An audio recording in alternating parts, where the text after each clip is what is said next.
আলহাকুমুত তাকাসুর হাত্তা যুরতুমুল মাকাবির। আল্লাহ সুবহানাহু ওয়া তাআলা বলেন, যারা দুনিয়ার প্রাচুর্যতা, দুনিয়ার সম্পদ নিয়ে মোহে পড়ে আছে, এই দুনিয়ার মোহটা আত্মভোলা করে তাকে রেখেছে। আর এই দুনিয়ার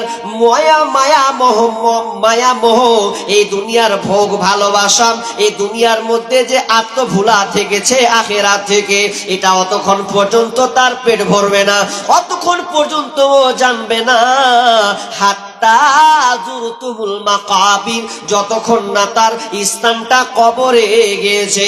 তার মানে ও যতক্ষণ পর্যন্ত কবরে না ঢুকেছে ততক্ষণ পর্যন্ত ও দুনিয়ার আত্মভোলা হয়ে আছে। মানুষ বলে এই চাই আরো করব, যেদিন কেউ কবরে ঢুকে যাবে সব সমস্ত মাইনাস ভ্যানিশ, আর রাস্তা নেই।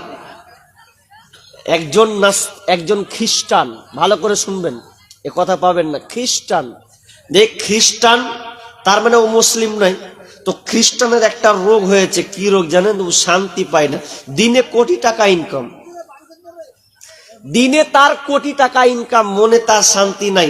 ডাক্তারকে বলছে, ডাক্তার সাহেব একটু দেখেন না, বাইবেল খুঁজছি তো আমার রোগ খুঁজে পাচ্ছি না, তো আপনারা বড় বড় সার্জন, তো একবার আমার রোগটা দেখেন না, আমি শান্তি পাই না। আল্লাহ আমাকে কোন দিক দিয়ে অভাব রাখেনি? টাকার অঢেল টাকা, বিবি, ছেলে, সন্তান, বাড়ি, প্রাসাদ, এরোপ্লেন, ঘুরছি নামছি, কিন্তু এরপরও শান্তি পাচ্ছি না, তো কি করা যায়? ডাক্তার চিকিৎসা করছে, কোনো কাজ হয় না, শুধু খালি অশান্তি, ঘুম হয় না, ঘুম তার মোটেই হচ্ছে না। তখন সে কি করলো? সে জানলো পাশের গ্রামে একটা আপনার কিনা এলাকা আছে, যেই এলাকাতে একটা আলেম আছে, মুলবি আছে, ওই হুজুর আছে, ওই হুজুরটা নাকি ফুক দেয়, হুজুরটা নাকি কিছু মন্ত্র দেয়, আর ওটা দিলে নাকি অনেক রোগ বিশ্বাস করলে ভালো হয়ে যায়। তো ওর কাছে আমি একটু যাই। যাওয়ার পর এবার বলছে, হুজুর মৌলভী সাহেব, আমি হচ্ছে আপনার প্রতিবেশী, আপনার কথার ব্যাপারে অনেক কিছু শুনলাম, আপনি নাকি সবাইকে ঝাড়ফুঁক করেন, তো আমি এমন একটা রোগে পড়েছি, এই রোগটা কেউ আমার ভালো করতে পারে না, আমার রোগটাও কেউ ঢুঁড়ে পাচ্ছে না। কি যে রোগ হয়েছে কোনো ডাক্তার খুঁজে পায় না, এত ল্যাবরেটরিতে চেক করলাম, কিন্তু আমি মনে শান্তি পাচ্ছি না, আমাকে আর ভালো লাগে না, যেন নাকি আমি বেচৈন অবস্থায় রয়েছে। তো আমাকে কিছু টিপস দেওয়া যায় কিনা, আমি রোগ থেকে মুক্ত হব কিভাবে? তখন তো আলেমটা বলছে, ও হুজুর বলছেন, ভাই আপনি তো খ্রিস্টান মানুষ, তবে আমি আপনাকে বলতে পারি, আমাদের ধর্মে একটি গ্রন্থ, আমরা হচ্ছি মুসলমান, আমাদের ধর্মের নাম ইসলাম, আর আমরা যে বইটা কিতাবটা নিয়ে আমরা চর্চা করি, ওটাকে নিয়ে আমরা বাকি জীবনটাকে গাইডলাইন হিসাবে চলে, যার নাম হচ্ছে কোরআন। এই কোরআনটা আমি আপনাকে উপহার দিলাম, এই কোরআনটা আপনি খুঁজে দেখেন গা, বাড়িতে একটা 2 পৃষ্ঠা করে খোঁজেন, আর দেখেন আপনার আপনি রোগ খুঁজে পাচ্ছেন কিনা। আমি মনে করি কোরআনে আপনার রোগটা আছে, অতএব আপনি কি করেন, কোরআনটা বাড়ি নিয়ে যান, ইংলিশ অনুবাদটা আপনি নেবেন, আর আপনার রোগটা খুঁজতে লাগবে। বাড়ি নিয়ে একটা কোরআন ইংলিশ তর্জমা নিয়ে বাড়ি চলে গেল, বাড়ি নিয়ে যে সূরা বাকারা, আল ইমরান খুলতে খুলতে খুলতে খুলতে খুলতে খুলতে খুলতে মাইদা, নিসা খুলতে খুলতে শেষ পর্যন্ত চলে যাচ্ছে 29 পারা পর্যন্ত গেছে। কপারা গেছে বললাম, কত যে ওর রোগ বেহি করবে, 29 পারা হেঁটে নিলেও, কিন্তু ওর রোগ খুঁজে পায় না। মিটারটা গেছে আরো 100 হয়ে। আলমের উপরে রাগছে যে কি বলবি ভাই, কি দিলে আমাকে, আছে তো অনেক কিছু, তো আমার রোগটা যে খুঁজে পাই না, আমি যে বাঁচবোটা কি করব? তখন ওই লোকটা কি করলেন, 29 পারা খুঁজার পর এবার মৌলবীর হুজুর কাছে গিয়ে বলছে, মৌলবী সাহেব কি এমন গ্রন্থ দিয়েছেন, এখন পর্যন্ত আমার রোগ আমি খুঁজে পাচ্ছি না। তখন সে বলছে, আপনি কপারা শেষ করলেন? তো বলছে 29 পারা শেষ করলাম, কপারা এখনো তো 1 পারা বাকি আছে, যাও আবার 1 পারাকে আপনি তালাশ করতে থাকুন, দেখেন আপনার রোগটা খুঁজে পান কিনা। তখন সে আবার বাড়ি গেল, বাড়ি গিয়ে সূরা নাবা থেকে আবার স্টার্ট করে দিল।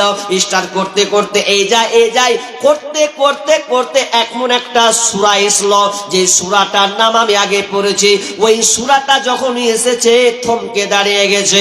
আবার বলছে, আমার সঙ্গে বলতে পারেন, আল্লাহুমুত তাকাসুর হাত্তা যুরতুমুল মাকাবির। যখনই এই আয়াতটা পড়া, তরজমা কিন্তু ইংলিশে অনুবাদ করে আছে, তরজমাটা আল্লাহুমুত তাকাসুর, যারা প্রাচুর্যতার উপরে, যারা দুনিয়ার মালামাল টাকা পয়সার মধ্যে আত্মভোলা হয়ে আছে, আর হাত্তা যুরতুমুল মাকাবির, যতক্ষণ না সে কবরে যাবে ততক্ষণ পর্যন্ত এ থেকে বিমুখ হবে না, এখান থেকে নিস্তার সে পাবে না। যখনই একটা পরে নেওয়া, বাড়িতে খুলছেন, মেয়ে আছে, বিবি আছে, আর সবাই আত্মীয় আছে, আর লোকটা খ্রিস্টান লোকটা চিল্লাতে শুরু করে গেছে, খালি একটা কথা, পেয়ে গেছি পেয়ে গেছি পেয়ে গেছি পেয়ে গেছি। স্ত্রী বলছে, হ্যাঁ গো, কি তুমি পেলে? উত্তর দেয় না, খালি বলছে পেয়ে গেছে পেয়ে গেছি পেয়ে গেছে। বেটি বলছে, আব্বা কি পেলে? বলছে পেয়ে গেছি পেয়ে গেছি পেয়ে গেছি। শেষমেশ বলছে, পেয়ে গেছি, কি পেয়েছেন? বলছে, আমার মনের অসুখটা আমি এবার পেয়েছি। তার মানে এখানে আল্লাহ বলতে চাচ্ছেন, যারা দুনিয়ার মোহে থাকবে, যারা প্রাচুর্য নিয়ে, প্রাচুর্য আপনার টাকা পয়সা নিয়ে যারা প্রতিযোগিতা করবে, তারা কোনোদিন শান্তি পাবে না যতক্ষণ না তারা কবরে ঢুকেছে। যখনই ও কবরে ঢুকে যাবে, কবরে যখন তার পা পড়ে যাবে, সেদিন সে নিস্তার পাবে, তার আগে ও নিস্তার পাবে না। আর যখনই এই কথা, খ্রিস্টান লোকটা যখন এই কথাটা শুনলো, সঙ্গে সঙ্গে মৌলভী সাহেব কাছে ছুটে গেছে। মৌলভী সাহেব পেয়ে গেছে। কি পেয়েছো? আল্লাহুমুত তাকাসুর হাত্তা যুরতুমুল মাকাবির। যখনই পড়া, তখন খ্রিস্টান লোকটা বলছে, হুজুর, মৌলভী সাহেব, আমি আর থাকবো না, আমি আর খ্রিস্টান ধর্মে নয়, আপনি আমাকে কালেমা পড়িয়ে দিন, আশহাদু আল্লা ইলাহা ইল্লাল্লাহু ওয়া আন্না মুহাম্মাদুর রাসূলুল্লাহ। যখনই পড়ে নিলেন, আমি ইসলাম পেলাম। তার মানে আমি ভুলের মধ্যে ছিলাম, টাকা পয়সার পিছনে ছুটেছিলাম, এই জন্য তো আমার শান্তি ছিল না।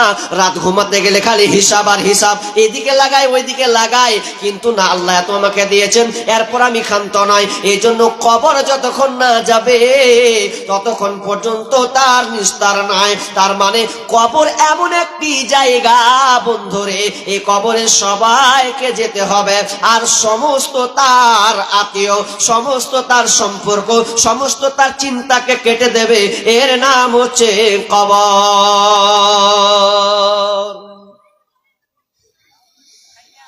আল্লাহ বলছেন, কবরে আসতে হবে, আয়।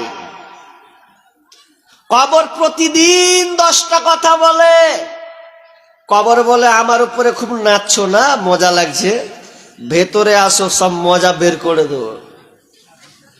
আমার উপরে খুব অহংকার করছো না, অহংকার চুরমার করে দেবো, খালি কবরে ঢুকে দেখো। তুমি কবর চিনো না, আমি মাটি, মাটির উপরে আমাকে খুব খাচ্ছ, আর বিবি বাল বাচ্চা নিয়ে খুব আনন্দে আছো না। তুমি আমার উপরে খাচ্ছ, ঢুকে দেখো, আমি তোমাকে খাবো। কবর প্রতিদিন এই কথা বলতে থাকে। আচ্ছা, কবর এমন একটি জায়গা, কবরে কেউ বাদ নেই যে কেউ যাবেন। আচ্ছা বলেন, নবী কোনোদিন ছাড় পেয়েছে? যত নবী এসে সব কবরে গেছে। সাহাবী, তাবেঈ, কুখ্যাত হও আর বিখ্যাত হও, আস্তিক হও আর নাস্তিক হও, ভালো হও আর মন্দ হও, তোমাকে কবরে ঢুকতে হবে, কেউ বাদ নেই। এবার প্রশ্ন উঠবে, হ্যাঁ মৌলভী সাহেব, আপনি বলছেন সবাইকে কবরে যেতে হবে? বলছে, হ্যাঁ। হাজি, কিছু কিছু লোককে যে বাঘে খেয়ে নিলে তোর যে কবর হলো না? হ্যাঁ, অনেকে তো বাঘে খায়, কি খায় না, খেয়ের প্রমাণ আছে বাঘে। ওই জন্য কবরের দ্বিতীয় নাম আছে। কবরের নাম কি? তৃতীয় নাম হচ্ছে বারজাখ। কি বললাম? বারজাখ। কবরের দ্বিতীয় নাম হচ্ছে বারজাখ। বারজাখ মানে মৃত্যুর পরের স্থান, মৃত্যুর পরের স্থানটার নাম হচ্ছে বারজাখ। তার মানে একটা লোককে যদি বাঘে খেয়ে নেয়, ওটাই তার কবর হবে। একটা লোককে যদি পুড়িয়ে ছারখার করে দেয়, ওটাই তার কবর হবে। যদি একটা লোককে আপনার কিনা পানিতে ভাসিয়ে দেয়, আর যদি লোকটাকে না পাওয়া যায় ওটাই তার কবর হবে। তাহলে যে হালাতে মরবে, যে স্থানে থাকুক না কেন, আমরা এটা সম্মানের সঙ্গে আমি তাদেরকে, আমার ভাইকে, আমার বন্ধুকে, আমার বাপকে, আমার মাকে আমি সুন্দর করে সইয়ে দিলাম, মানে সম্মান স্বার্থে এটা আমরা করে বিশ্বনবীর তরিকা হিসাবে করি। কিন্তু যে কোনো ধর্মের হোক না কেন, যে স্থানে প্রথম যে স্থানে যেটা আসবে সেটারই নাম হচ্ছে কবর। কবরকে বিশ্বাস করেন তো হাজি? বিশ্বাস করেন? আচ্ছা, সবাই বিশ্বাস করেন কি? হাত তুলেন তো। সবাই বিশ্বাস করেন? আল্লাহ, তাহলে তো কাল থেকে বুঝলেন মুনি সাহেব, তাহলে তার শান্তি আর শান্তি নাকি?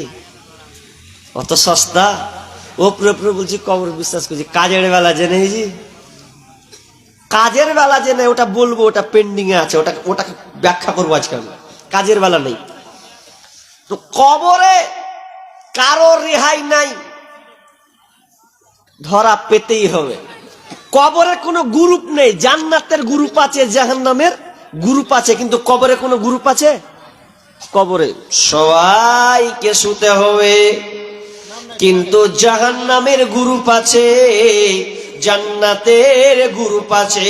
জাহান্নামে মন্দ লোক যাবে, ভালো লোক যাবে না, আর জান্নাতে ভালো লোক যাবে, মন্দ লোক যাবে না। বন্ধুরে, তার আগে আমি আপনাদেরকে বলে দিই, কবর কত কঠিন জায়গা। এই কবরটা কতদিন থাকতে হবে আমাদেরকে, কতদিন ঘুমাতে হবে। আদম আলাইহিস সালাম কখন মরেছে, নূহ আলাইহিস সালাম কখন মরেছে, আর কতদিন বা তারা থাকবে, তবে শেষ যারা মরবে কতদিন থাকবে, এই ব্যাপারে আল্লাহ সুবহানাহু ওয়া তাআলা বলছেন, ওয়ানুফিকা ফিস সূরি ফাসাইকা মান ফিস সামাওয়াতি ওয়া মান ফিল আরদি ইল্লা মান শাআল্লাহু সুম্মা নুফিকা ফীহি উখরা ফাইদাহুম কিয়ামুন ইয়ানজুরুন। ইসরাফিলকে যখন বলবে, ইসরাফিল ফুঁকটা দিয়ে দাও, যখনই প্রথম ফুঁক মারবে, যখনই একটা ফুৎকার শুরু হবে, এই প্রথম ফুৎকারে সারা পৃথিবী ধ্বংস হয়ে যাবে, পৃথিবীর কেউ থাকবে না, সব ধ্বংস হয়ে গেল, নাই নাই নাই নাই, কেউ নাই, কিছু নাই, সব রুটির খোলার মতন হয়ে যাবে। রুটির খোলা যেমন প্লেন থাকে, মায়েরা রুটি যখন পাকায়, খোলার উপরে রুটি পাকায়, ওই রকম প্লেন হয়ে যাবে, কেউ থাকবে না, কেউ আর কিন্তু বেঁচে নাই, ইল্লা মান শাআল্লাহ, তবে আল্লাহ যাকে চাইবেন তাকে বাঁচিয়ে রাখবেন। এই আয়াতের কিন্তু অনেক বড় একটা লম্বা ঘটনা আছে, নবী মুসাকে কেন্দ্র করে, ওটা বলছি না। তারপরে আল্লাহ বলছেন, আর একবার যখন ফুৎকার দেওয়া হবে, দ্বিতীয়বার যখন ফুৎকার দেবে, আবার সবাই কবর থেকে উঠতে থাকবে, পিঁপড়া যেমন বাসা থেকে বের হয় ওই রকম করে সবাই বের হবে, আর সবাই কিয়ামতের দিকে দৌড়বে। তবে এখানে মুফাসসিরগণ ব্যাখ্যা করছেন কি, যে প্রথম ফুৎকারটা যে হবে ইসরাফিল দিবে, তো ওই ফুৎকারে আর দ্বিতীয় ফুৎকারের মধ্যখানে একটা ব্যবধান আছে, একটা সময় আছে, ওই সময়টা মুফাসসিরগণ বলছেন 40 বছর। ক বছর বললাম? 40 বছর। তার মানে যে শেষ মরলো ও কতদিন কবরে থাকবে? 40 বছর থাকবে, 40 বছর। আর কেউ তো মরলো না, ওই প্রথম ফুৎকারে তো শেষ মরলো, আর যখন দ্বিতীয় ফুৎকারে উঠবে তো মধ্যখানে যে ব্যবধান থাকবে এটা হচ্ছে 40 বছর। কিন্তু জাহান্নামে কতদিন থাকবে? আহা, জান্নাতে কতদিন থাকবে? এ তো বললাম খুব দামি কথা আছে এখানে। জাহান্নাম কেমন জায়গা, এখানে ভালো লোককে আল্লাহ দেবে না, ইমানদারকে দেবে না। তার মানে এটা মন্দ মানুষের জন্য জাহান্নাম। জাহান্নাম কেমন জায়গা? বাইনাল মাক্কাতি ওয়াল মাদিনা, বিশ্বনবী বলছেন একটা জাহান্নামের একটা লোক জাহান্নামের জায়গা বাইনাল মাক্কাতি ওয়াল মদিনা, মক্কা থেকে মদিনা যত দূর তত দূর পর্যন্ত একটা মানুষের জায়গা হবে, জাহান্নামের একটা জায়গা হবে। সেদিনকে তারা কান্না করবে আর আল্লাহকে বলবে, আল্লাহ, কাঁদবে আর বলবে, আল্লাহ আল্লাহ বাঁচাও বাঁচাও বাঁচাও। তখন আমার আল্লাহ ফেরেশতাদেরকে বলবে, ওরে ফেরেশতা, আমার ওই বেঈমান গোলামগুলো, আমার ওই নাফরমান বান্দাগুলো কি বলতে চাচ্ছে? ফেরেশতা বলবে, আল্লাহ ওরা আপনার কাছে একটু পানি চাচ্ছে, একটু তৃষ্ণা নিবারণ মিটাবে, এই জন্য তারা আপনার কাছে পানির জন্য কান্না করছে। আল্লাহ বলবে, ফেরেশতারে ওদেরকে তোমরা শুনিয়ে দাও, লা ইয়াযুকুনা ফিহা বারদাও ওয়ালা শারাবা, এমন একটি জায়গা, এই জায়গাতে তাদেরকে ঠান্ডা পানি তো দূরের কথা, তাদেরকে সুন্দর মিঠা পানি তো দূরের কথা, এদেরকে তোমরা দাও, লা ইয়াযুকুনা ফিহা বারদাও ওয়ালা শারাবা ইল্লা হামিমান ওয়া গাসসাখা, তাদেরকে ঠান্ডা পানির পরিবর্তে ওদেরকে দাও গরম পূজার রক্ত, তাদেরকে গরম পূজা রক্ত খাওয়াও, ওদেরকে এখানে ঠান্ডা পানি চিখতে দেওয়া হবে না। সেদিন তারা আল্লাহকে বলবে, আল্লাহ তুমি আমাকে বাঁচাও। আল্লাহ বলবে, না না, তোমরা দুনিয়াতে অপরাধ করেছো, তোমাদের আর এখানে বাঁচার কোনো রাস্তা নাই। তাহলে জাহান্নামে সবকিছু থাকবে না, ভালো জিনিস পাবেন না, সব বন্ধ হয়ে যাবে। আর জান্নাতে, জান্নাতে কি সবকিছু পাবেন? পাবেন জান্নাতে সবকিছু? তাও বলছে জি। আচ্ছা, জান্নাতে যদি কহেন আল্লাহ পায়খানাটা কোন দিকে আছে, হাজি, ওখানে পায়খানার ব্যবস্থা নেই, ওখানে পায়খানার কোনো ব্যবস্থা, তার মানে আপনার ওই মাইনাসটা থাকবেই না, ও মাইনাস আল্লাহ আপনাকে দেবে না। জান্নাতও কিন্তু সব কিছু থাকবে না, তবে আপনার মনের চাহাত বাসনা যা আপনি চাইবেন তাই পাবেন। একজন সাহাবী আল্লাহ রাসূল দার দিচ্ছেন আর আলোচনা করছে, জান্নাতের বর্ণনা করছেন। এই জান্নাতে 4টা নহর থাকবে, পানির নহর, দুধের নহর, আপনার দুধের নহর, শরাবের নহর থাকবে, মধুর নহর কুলকুল কুলকুল করে বইবে, তোমরা খাবে, যা হা করবে তাই তোমাদের কাছে চলে আসবে। তো একটা সাহাবী ছিল, ঘুমছে করে, খালি ঘুমেছে, তো ঘুমে ঘরে বলছে, আল্লাহ রাসূল জান্নাতে ঘুমাবার ব্যবস্থা আছে? মানে ওকে ঘুমটা কি মজা লেগেছে, তো ঘুমের ছলে বলছে, আল্লাহ রাসূল জান্নাতে কি ঘুমাবার ব্যবস্থা আছে? মানে তখন বিষ্ণু বলছে, পাগলা কুণ্ঠে কাহার, জান্নাতে ঘুমাবার ব্যবস্থা নাই। যদি তুমি ঘুমাবে তো জান্নাতের আনন্দটা নিবে কখন? তুমি জান্নাতটা এমন একটি জায়গা, জান্নাতটা এমন একটি জায়গা, যখন আপনি যাবেন তখন এমন মুহূর্ত মনে হবে হুরের আপনার সামনে আসবে। হুর, এক একটা হুর এত সুন্দর দেখতে, দুনিয়ার মা বোন তো ফেল হবেই হবে, এটা কোনো কথাই নাই। জান্নাতের হুর এত সুন্দর হবে, দুনিয়াটা আলোকিত হয়ে যাবে। এই জান্নাতে হুর, তাদের ভেতর দেখা যায়, ভেতর থেকে বাহির দেখা যায়, বাহির থেকে ভেতর দেখা যায়, এত ঝকমকে হুর। সেই হুরের সঙ্গে যখন কথা বলবে, কোন হুরের সঙ্গে 20 বছর, কোন হুরের সঙ্গে 40 বছর, এদিকে কথা বলবেন, তার একটা হুর বলবে, এদিকে এসো, খালি বসতি কথা কইবে নাকি, আমার দিকে একবার এসো, ও বলবে আমার দিকে এসো, এমন টান মারবে, সব ডাকবে, তো মনে হবে মুহূর্ত জীবন পার হচ্ছে। অথচ এক একজনের সাথে 20 বছর 30 বছর লেগে যাবে, নিজেকে মুহূর্ত মনে হবে 1 মিনিট কথা বললাম। এই জন্য আল্লাহ বলছেন, ওরে সাহাবী রে, ওখানে ঘুমাবে না, ওখানে কোনো আরাম মানে ক্লান্তি বলে কিছুই নাই, একই রকম লেভেলে থাকবে। যত তুমি ঘুরবে, যত তুমি খাবে, ততই তোমাকে ভালো লাগবে। তাহলে জান্নাত এমন একটি জায়গা, জান্নাতে আপনার সব দুনিয়াবি চাহাত থাকবে না, তবে আপনার মনের বাসনা, আপনি যেটা সামনে চাইবেন ওটাই আপনি পাবেন। এর নাম হচ্ছে জান্নাত। কিন্তু কবর কবর কঠিন জায়গা। এবার মেন জায়গাতে যাচ্ছি, কবর কত কঠিন জায়গা। লাশকে যখন শুইয়ে দিবেন মাটিতে, কবরে যখন শুইয়ে দিবেন, বিসমিল্লাহি ওয়ালা মিল্লাতি রাসূলিল্লাহ এই দোয়াটা বলে যখন লাশটাকে রাখেন, তার মানে এই অর্থটাই, ব্যাখ্যাটাই এমনই একটা ব্যাখ্যা, আপনি আশ্চর্য হয়ে যাবেন। বিসমিল্লাহি ওয়ালা মিল্লাতি, মিল্লাতের রাসূল, মিল্লাত এমনই একটা মিল্লাতের আইন চলবে, রাসূলের আইন, আল্লাহর আইন। এই কবরে আর কোনো ব্যক্তিত্ব চলবে না, এখানে তৃণমূল চলবে না, এখানে আর কংগ্রেস চলবে না, এখানে আর বিজেপি চলবে না, এখানে আপনি আরএসপি চলবে না, কিছুই চলবে না।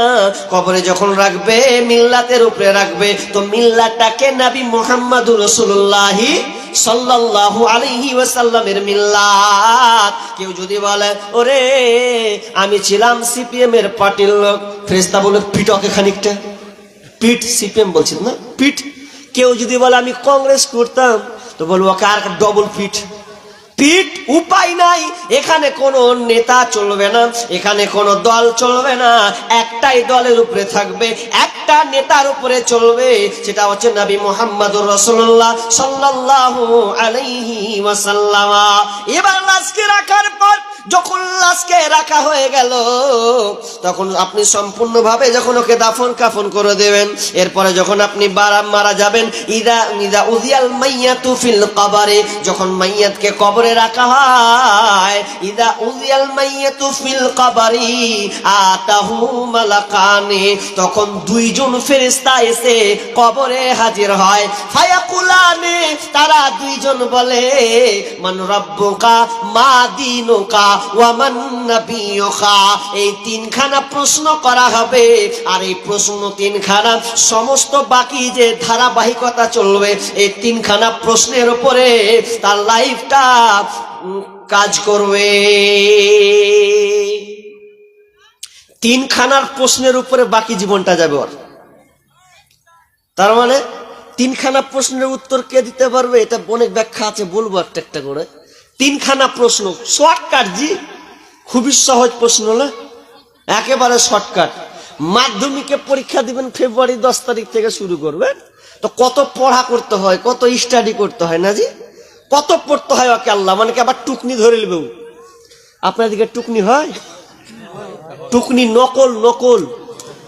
মুর্শিদাবাদে, খালি মুর্শিদাবাদে হাই রোডটা খালি যাবেন, বাদশাহী রোডটা, পরীক্ষা দিয়ে আসবার ধারা ধারা ছিঁড়বে খালি। এত টাকা কুঁধে পাস তোরা, হ্যাঁ, আর তোরা আবার ডাক্তার হবি।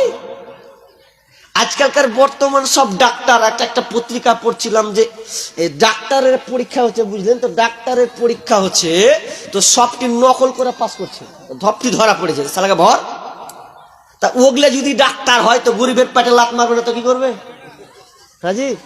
ওই চুরি চামারি করে যদি ডাক্তারই পাস করা হচ্ছে, তাই এখন বর্তমানে আপনি যান হসপিটাল গুলো এমন বালটা হয়েছে। আমি আজকে একটা গাড়িতে চাপতে আসতে বলছিলাম, তাই বক্তা বলছে হায়দার ভাই তোকে ডাক্তাররা গেল দিয়ে ঘিনিয়ে দিলে, হে কেনে, ওই যে গাজালটা বলেছিলাম, তাই গাজালটা শুনবেন?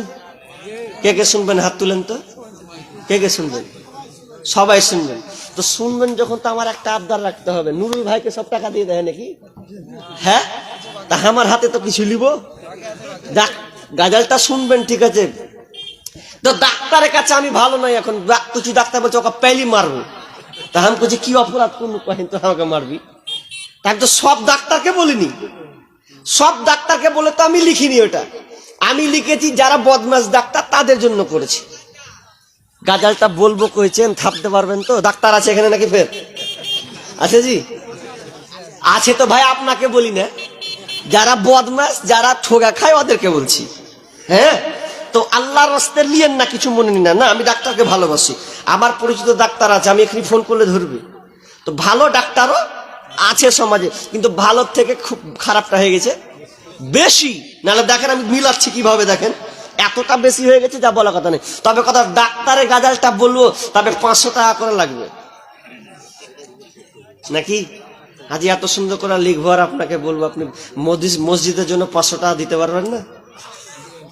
আচ্ছা 20টা লোক 500 টাকা উঠান তো আগে দেখি, 20টা লোক খালি হাত উঠান, নাম লেখে পরে দিয়ে দিবেন। 20টা লোক, মাশাআল্লাহ একটা উঠেছে, উঠান না জি, 19টা লোক উঠান না, অন্তত 500 টাকা করে। 2টা হলো, ধার ধারিয়া উঠান, আরে 500 টাকা, কত টাকা কোন দিকে চলে গেছে। 3টা হলো, দেখেন ডাক্তারের চেম্বারে লাগবে না আজকে, দেখেন না তো ওটা ডাক্তার চেম্বার কেটে নেবে তখন 500 টাকা হলো। তাহলে 20টা যারা, আরে 20টা তুলেন না অন্তত, দেখি না আল্লাহর রাস্তায়, 500 টাকা বেশি তো চাইনি আমি। 4-5টা হলো, একজনা দিয়ে দিয়েছে, দিয়ে রাখেন এখানে, দিয়েন না, ওটা পেন্ডিং এ রাখেন। তাহলে 20টা উঠলো, মানে 20টা উঠেছে, 4-5টা উঠেছে, 20টা আল্লাহর রাস্তায় বলেন, আমি তার জন্য প্রাণ খুলে দোয়া করব। 5টা হয়ে গেল, আর এদিক থেকে 500 টাকা উঠবে না বাবজি? উঠছে মাশাআল্লাহ। ওদিক থেকে ওই শেষের দিকের গেলা মাথা 2টা হয়ে গেল, বাস তো উঠছে। এবার মা বোনরা খুব যদি হাসি লাগে তা টাকা লাগা চালিয়ে দিও, যদি হাসি লাগে তো সব লিয়ে দেবো, দিয়ে দেবো মসজিদে, কিচ্ছু লাগবে না। তো ডাক্তার আজকে পাড়াই করছে, এমন রুগী গেলাকে অপমান কি করছে, কি বলবো, আল্লাহর কথা হাতে থাকছে তো মাশাআল্লাহ ভালো লাগে। 3টা পেজ কি ডাক্তার, এটা কেন বললাম, প্রাসঙ্গিক আসছে বলে এটা বলছি, মনে কিছু লেন না। আগেকার ডাক্তারেরা ছিল না এত চিটার, হইলে জ্বর জারি লাগাইতো থার্মোমিটার। আগেকার ডাক্তারেরা ছিল না এত চিটার, হইলে জ্বর জারি লাগাইতো থার্মোমিটার। বগলে চেপে ধরে 1-1.5 মিনিট পরে, বগলে চেপে ধরে 1-1.5 মিনিট পরে ঝাড়া মেরে বলতো 104। আগের সেদিন কি ফিরে পাবো আর আমরা, আগের সেদিন কি ফিরে পাবো আর, আগের সেদিন কি ফিরে পাবো আর আমরা, আগের সেদিন কি ফিরে পাবো আর। প্যারাসিটামল একটার চারানা, ঔষধ দিয়ে বলতো বেশি খাবা না। প্যারাসিটামল একটার চারানা, ঔষধ দিয়ে বলতো বেশি খাবা না। জ্বর একটু বেশি হলে কট্রিম দিয়ে দিলে, জ্বর একটু বেশি হলে কট্রিম দিয়ে দিলে ভালো হয়ে যেত 1-2 দিন পর। জ্বর ভালো হয়ে যেত 1-2 দিন পর। আগের সেদিন কি ফিরে পাবো আর আমরা, আগের সেদিন কি ফিরে পাবো আর, আগের সেদিন কি ফিরে পাবো আর আমরা, আগের সেদিন কি ফিরে পাবো আর। হাতুড়ে ডাক্তারদের ছিল হাত যশ, রুগী এলে বলতো আমার পাশে বস। হাতুড়ে ডাক্তারদের ছিল হাত যশ, রুগী এলে বলতো আমার পাশে বস। দেখি তো চোখের পাতা বলি তো রোগের কথা, উল্টা তো চোখের পাতা বলি তো রোগের কথা। ফিস দেওয়া লাগতো না, ছিল না চেম্বার তাদের, ফিস দেওয়া লাগতো না, ছিল না চেম্বার। আগের সেদিন কি ফিরে পাবো আর আমরা, আগের সেদিন কি ফিরে পাবো আর, আগের সেদিন কি ফিরে পাবো আর আমরা, আগের সেদিন কি ফিরে পাবো আর। বর্তমান দেশে এখন ডিজিটাল কারবার, পেটে বাচ্চা এলে চেকআপ বারবার। একটা মেয়ের খালি পেটে বাচ্চা হতে দেন, কতবার যে চেকআপ লিবে। বর্তমান দেশে এখন ডিজিটাল কারবার, পেটে বাচ্চা এলে চেকআপ বারবার। লাগায়া সেলাইন বলে বাচ্চা বেলাইন, লাগায়া সেলাইন বলে বাচ্চা বেলাইন। এখনই করতে হবে সিজার রুগী, এখনই করতে হবে সিজার। আগের সেদিন কি ফিরে পাবো আর আমরা, আগের সেদিন কি ফিরে পাবো আর, আগের সেদিন কি ফিরে পাবো আর আমরা, আগের সেদিন কি ফিরে পাবো আর। কবি ভেবে বলে কি হবে দোষ দিয়ে, এ দেহ নষ্ট হয়েছে ভেজাল খেয়ে খেয়ে। কবি ভেবে বলে কি হবে দোষ দিয়ে, এ দেহ নষ্ট হয়েছে ভেজাল খেয়ে খেয়ে। ভেজালের কারবার হতেছে বারবার, ভেজালের কারবার হতেছে বারবার। বড়লোক হয়ে গেল পাশ করা ডাক্তার, এখন বড়লোক হয়ে গেল পাশ করা করা ডাক্তার, আগের সেই দিন কি ফিরে পাবো আর আমরা, আগের সেই দিন কি ফিরে পাবো আর।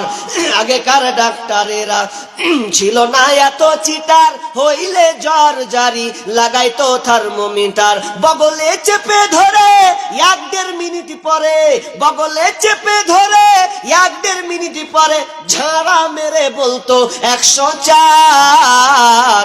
আগের সেই দিন কি ফিরে পাবো আর আমরা, আগের সেই দিন কি ফিরে পাবো আর, আগের সেই দিন কি ফিরে পাবো আর আমরা, আগের সেই দিন কি ফিরে পাবো আর। ঠিক না বে ঠিক? মিলিয়ে দেখবেন একবার, ভালো করে মিলাবেন। এরপরে যদি কয় যে পিটবো, তাহলে আমার দোষ নাই, ওর দোষ আছে। কি বলবেন? তো আজকে হয়ে গেছে 2 নম্বরই, কিন্তু কবরে 2 নম্বরই চলবে? দুনিয়াতে 2 নম্বরই যা করবে করে নাও, কবরে লাই। আতাহু মালাকানি ফায়াকুলানি মান রাব্বুকা মা দীনুকা ওয়া মান নাবিয়ুকা। বিশ্বনবী অন্য এক জায়গায় বলছেন, আলগার কুফিল কবরে, যখন মাইয়াতকে কবরে ছেড়ে দেওয়া হয় তখন সে কোন কিনারা পায় না, না হাতে না পায়ে না জমিনে কোনো কিছুকে সে ধরতে পারে। এমন অবস্থায় থাকে মনে হয় মহাসমুদ্রে তাকে ফেলে দেওয়া হয়েছে, কোনো কিছুকে সে কিনারা পায় না। আর যখন প্রথম ফেরেশতা যখন আসে তখন উঠিয়ে বসে তাকে 3খানা প্রশ্ন করা হয়। আর এই 3খানা প্রশ্ন, মান রাব্বুকা মা দীনুকা ওয়া মান নাবিয়ুকা। আর এই প্রশ্ন খান কে দিতে পারবে? যার দুনিয়াতে রাবালা জিন্দেগি ছিল, যার দুনিয়াতে রাবালা জিন্দেগি ছিল, নবীওয়ালা আখলাক যার মধ্যে ছিল, নবীওয়ালা আখলাক যার মধ্যে ছিল, এবং যে আপনার কিনা ইসলামকে পঙ্খানুভাবে মেনেছে, নবীর আদর্শকে যে মেনে নিয়েছে, ওই কেবল এই 3খানা প্রশ্নে উত্তর দিতে পারবে, তাছাড়া কেউ দিতে পারবে না। যদি এই 3খানা প্রশ্ন উত্তর না দিতে পারে, মা বোন ভালো করে কান লাগান, যদি আমি আপনি এই 3খানা প্রশ্নের উত্তর যদি না দিতে পারে, তাহলে যে ফেরেশতা প্রথমে আসবে আর একজন একটা ফেরেশতা আসবে, যেই ফেরেশতা চোখেও দেখে না কানেও শুনে না, চোখেও দেখে না কানেও শুনে না, ওই ফেরেশতা এমন জোরে মারবে, এমন জোরে আঘাত করবে, এই মারে চোটে বাপরে মারে করে চিৎকার করবে, আল্লাহ মরে গেলাম মরে গেলাম। তাকে পুষ্ট করে নিচের দিকে নিয়ে চলে যাবে, মাটির একটা চাপে গভীর নিচে চলে যাবে, আবার ওকে উঠানো হবে আর মারা হবে। আর ফেরেশতার মার কেমন শুনে লাও, যদি কোনো আসামি, কোনো পুলিশ যদি কোনো আসামিকে ধরে 10 দিন 20 দিন ধরে যদি খুঁজে বেড়ায়, তাহলে অটোমেটিক একটা পুলিশের রাগ উঠে। আর ওই আসামিকে যখন পাই তখন দেখবেন প্রথম লাঠি ওকে যদি 50 লাঠি লাগাতার মারে, প্রথম লাঠি যত জোরে মারবে শেষ লাঠি অত জোরে মারতে পারবে না। প্রথমে ধরেন 100 পাওয়ার, দ্বিতীয় পাওয়ারটা 100 হবে না, তৃতীয় পাওয়ার 100 হবে না, 199 98 97 তার আপনার ওয়েটটা কমবে। কিন্তু ফেরেশতা এর কোনো ক্লান্তি নাই, ওকে খিদা লাগে না। অনেক পুলিশ আছে প্রশাসনকে মারতে মারতে মারতে মারতে যখন একটু খেসতে যায়, পানি আবার 1 গিলাস খায়, মার শালাকে ফের মারবো, মানে ক্লান্তি তার চলে আসছে। কিন্তু ফেরেশতা এমন একটা জিনিস, ওকে খিদা লাগে না, ও ক্লান্তি বোঝে না, ও কোনো টাইম বোঝে না, এই গেল না ওই গেল। যখনই মারা হয় ওই ফেরেশতা কানেও শুনে না, আপনি কান্না করছেন ফেরেশতা শুনতে পাবে না, আপনি যে কাঁদছেন যদি শুনতেও না পায়, তাহলে যদি দেখতে পেত যে আপনি চোখ দিয়ে টপ টপ টপ করে পানি পড়ছে, তাহলে হয়তো মায়া হতো। কিন্তু চোখও দেখবে না, কানেও শুনবে না, আপনাকে প্রহার করতে থাকবে। এই প্রহারে আপনি বাপরে মারে চিৎকার করতে থাকবেন। এরই নাম হচ্ছে কবর। কবরের বাঁচার কোনো রেহাই নাই। হাজির আপনারা 20টা হাত তুলেন, 4টা পেনুতা আর উঠে গেল 16টা। 16 জনের দানটা কোথায় গেল? গাজালটা বলে ভুল করতে মনে হয়। হাজির 16টা হাত কিন্তু 5টা এমনি উঠেছিল, এটা তো হাতে নগদ এলো। আগে এই ঝামেলাটা তো মেরে দেন, তারপরে তো আলোচনাটা করি নাকি? লম্বা মানে আজকের বিষয়টা অনেক লম্বা, তো আপনি শেষ করতে পারবো না। তবে আমি চাইছিলাম যে 20টা লোকের দানটা কই, না আমার সঙ্গে বেইনসাফি করলেন আপনারা? আমি একজন মুসাফির মানুষ, বেইনসাফি করবেন তো আল্লাহ আপনার সঙ্গে বেইনসাফি করবে, কিছু করার নেই। লাস্টটা দিবেন তো? আচ্ছা দেখ, ওটাও ভালো, দিয়ে দিলে কোনো কথা নেই। এবার চলেন, কবর এমন একটা কঠিন জায়গা, কবরে কেউ রেহাই পায়নি। কবর কেউ রেহাই পাবে না। এমনকি একটা সাহাবীর নাম বলছি, ভালো করে কান লাগান ভাই রে, বন্ধু রে, ও মা বোন, কান লাগান, ভালো করে শুনুন।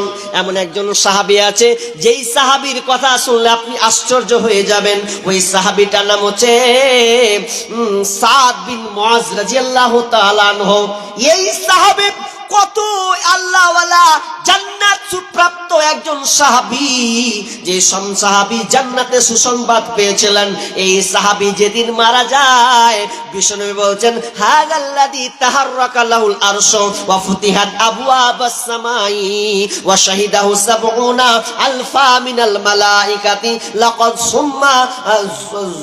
সুম্মাতান ফুররিজা আনহু। বিষ্ণু বলছেন যখন যখন মারা যায়, তা আসমান, সমস্ত আসমানের দরজাগুলোকে ওপেন করে দেওয়া হয়েছিল।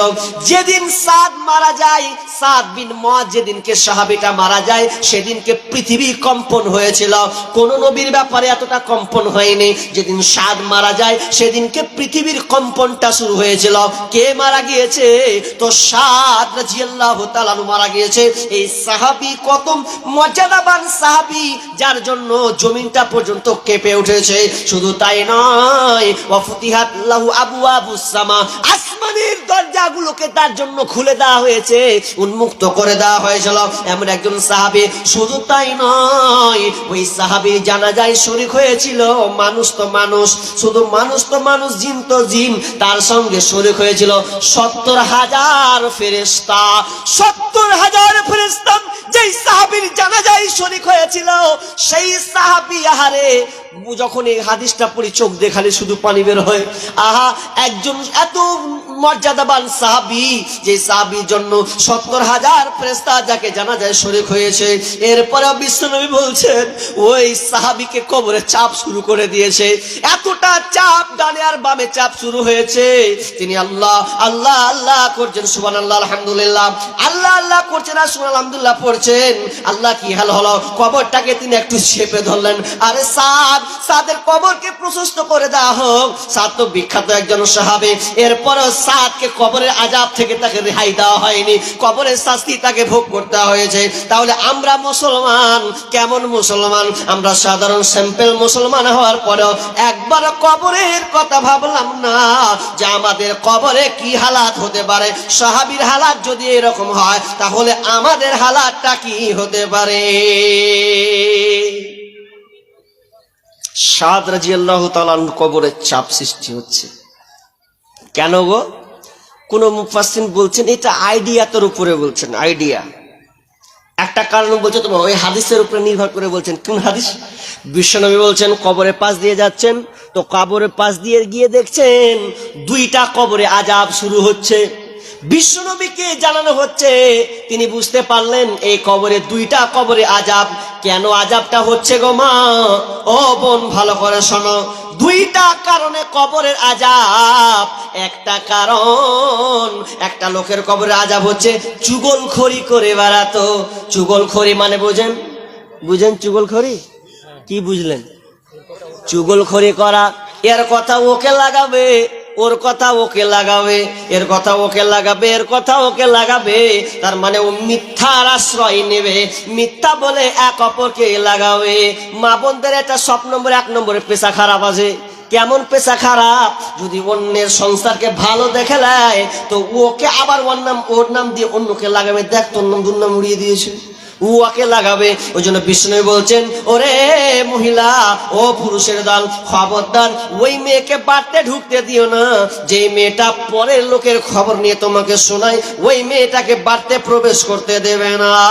যদি দাও, তোমার সংসারে অশান্তি লাগিয়ে ছেড়ে দেবে। চুগলখড়ি, মিথ্যা কথার আশ্রয় নেওয়া। এক কথা ওকে লাগাবে, ওর কথা লাগাবে। যদি এটা কেউ করে, তাহলে ওর কবরের শাস্তি। আর একটা কি কারণ বলছে?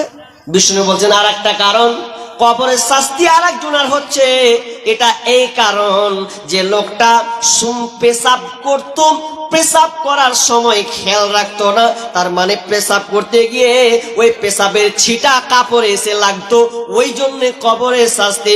সামান্য পেশাব ছিটার কারণে যদি কবরের শাস্তি হয়, তাহলে বাকি আপনি অপরাধ যে করেছেন ওই অপরাধের হালাতটা কি হবে? এবার ইম্পর্টেন্ট কত কথা বলছি, ভালো করে যুবক কান লাগান, মা বোন আপনারাকেও কান লাগাতে হবে, এখানে মাসালা আছে শিখার। কি পেশাব করাটা ইসলাম শিখিয়েছে, এটা ভালো করেছে না খারাপ করেছে? কথা বলতে হবে। হ্যাঁ হাজি, কাফের মুশরিকরা হাসতো, আল্লাহ রাসূল দেখে ওরা বলতো যে তোর ঘে কেমন নবী রে, পেশাব করা শিখেছে, পায়খানা করা শিখেছে, এটা কোন ধর্ম হলো? আপনারা কি মনে করেন ভালো না খারাপ? ভালো মানে এক নম্বরের ভালো। কেন বলছি আপনাকে বুঝাচ্ছি, আমার চোখে দেখা কয়েকটা দৃশ্য বলবো, তো আপনি বুঝে নেবেন যে ঠিক করেছে ইসলাম, যেটা করেছে ঠিক করেছে। পেশাব করতে হবে কিভাবে এটাও নবী শিখিয়ে দিয়েছেন। তো কেমন করে শিখবেন দেখেন, আমার বাড়িটা আছে ন্যাশনালের ধারে, ভালো করে বুঝেন, মানে হাই রোড 34 সড়ক, জাতীয় সড়ক বাদশাহী রোডের পাশে।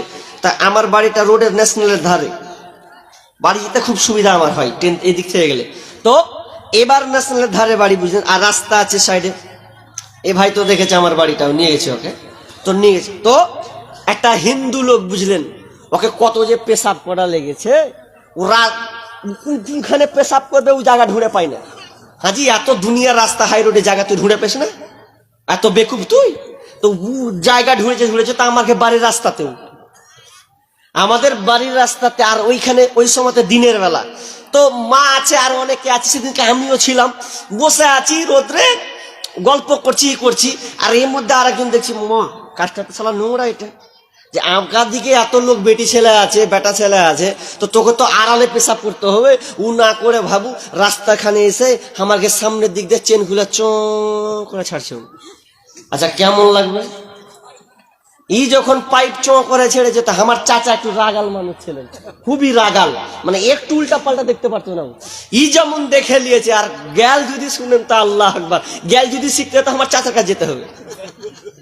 ই যখন দেখে নিয়েছে চাচা, আর কুণ্ঠে যাবি কোথা, ই তখন করেছে, ওরে সালা রে তুই মুতার জায়গা পেলি না বে, লাঠি খানটা নিয়ে মারলো তোর।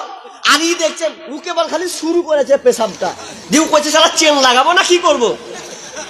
হি তখন তাড়াতাড়ি করে হাফ করেছে কি না করেছে, ফাটাফাট চেন মেরে বাইকটা গেলে মারলো, ধরেছি চ আগে পালাই। প্যান্টে গেছে কি কুন্ডে গেছে আল্লাহ ভালো জানে।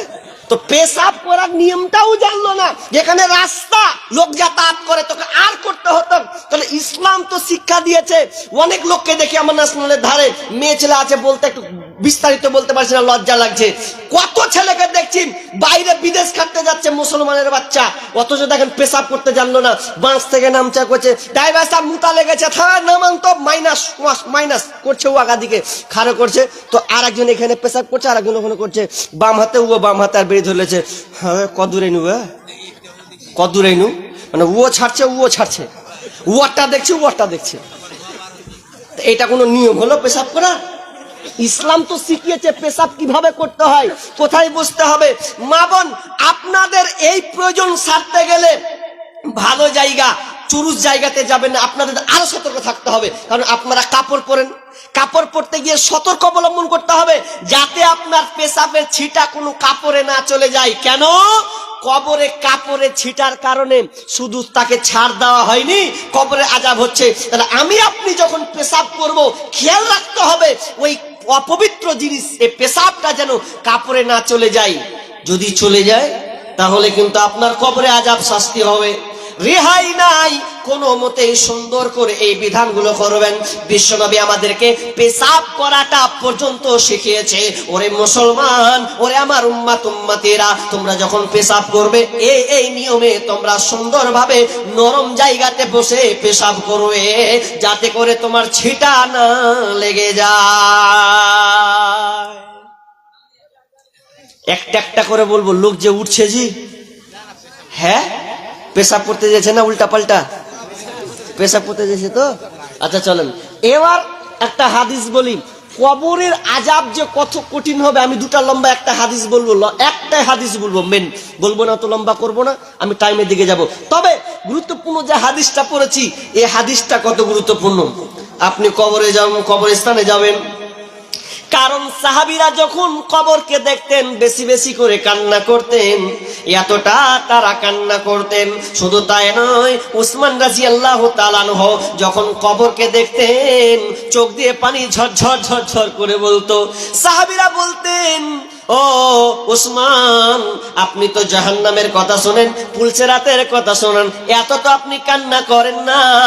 যখনই আপনি কবরকে সামনে যখন দেখেন, আপনি বাচ্চা ছেলের মতন টুকরে টুকরে কেন কাঁদেন? তখন যখন উসমান বলছে, বিশ্বনবী বলেছে, মা রাআইতু মানজারান কাত্তু ইল্লা ওয়াল কবরু আফজাউ মিনহু। এই কবর এমন একটি জায়গা, প্রথম মঞ্জিল হচ্ছে কবর, আর এই মঞ্জিলে বিষ্ণু বলছেন কবরে চাইতে ভয়াবহ দৃশ্য আর কোন জিনিস আমি দেখিনি। তার মানে প্রথম কবরের আযাব এতটা কঠিন হবে। কবরের আযাব কেমন হবে বন্ধুরে, আমি আপনাকে একটা একটা করে বলতে থাকবো, তবে শুনেলেন কবরের আযাব কত ভয়ঙ্কর। বিশ্বনবী বলছেন, ইন্নাল মাউতা লা ইউআযিবুনা ফি কুবুরিহিম। যখন কোন মাইয়াতকে কবরে রাখা হয়, তখন তার কবরে আযাব শুরু হয়ে যায়, আযাব সঙ্গে সঙ্গে শুরু হয়ে যায়। হাত্তা আন্নাল বাহাইমা লা তাসমাউ আসওয়াতাহুম। বিশ্বনবী বলছেন এই কবরের শাস্তি, এই আযাবটা মানুষ এবং জিন ছাড়া দুনিয়ার যত জন্তু জানোয়ার আছে সবাই কবরের শাস্তি শুনতে পায়, শুধু মানুষ আর জিন শুনতে পায় না।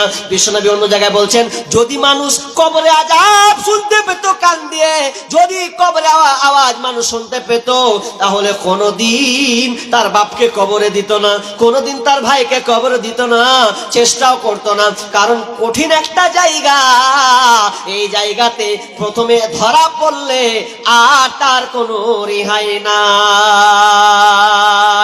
কবরের আযাব কত কঠিন, সইতে আমি পারিব না। মৃত্যুর যন্ত্রণা কত কঠিন, সইতে আমি পারিব না। কবর আযাবটা খুব কঠিন হবে, রেহাই নাই বন্ধুরে। তাহলে কবরকে আমাদেরকে বেশি বেশি করে কবর থেকে বাঁচতে হবে, বেশি বেশি করে দোয়া করতে হবে। বিশ্বনবী যখন তাসাহুদে বসে যেতেন, তখন কবরের পানা থেকে, কবর আযাব থেকে বাঁচার চেষ্টা বারবার তিনি দোয়া চাইতেন।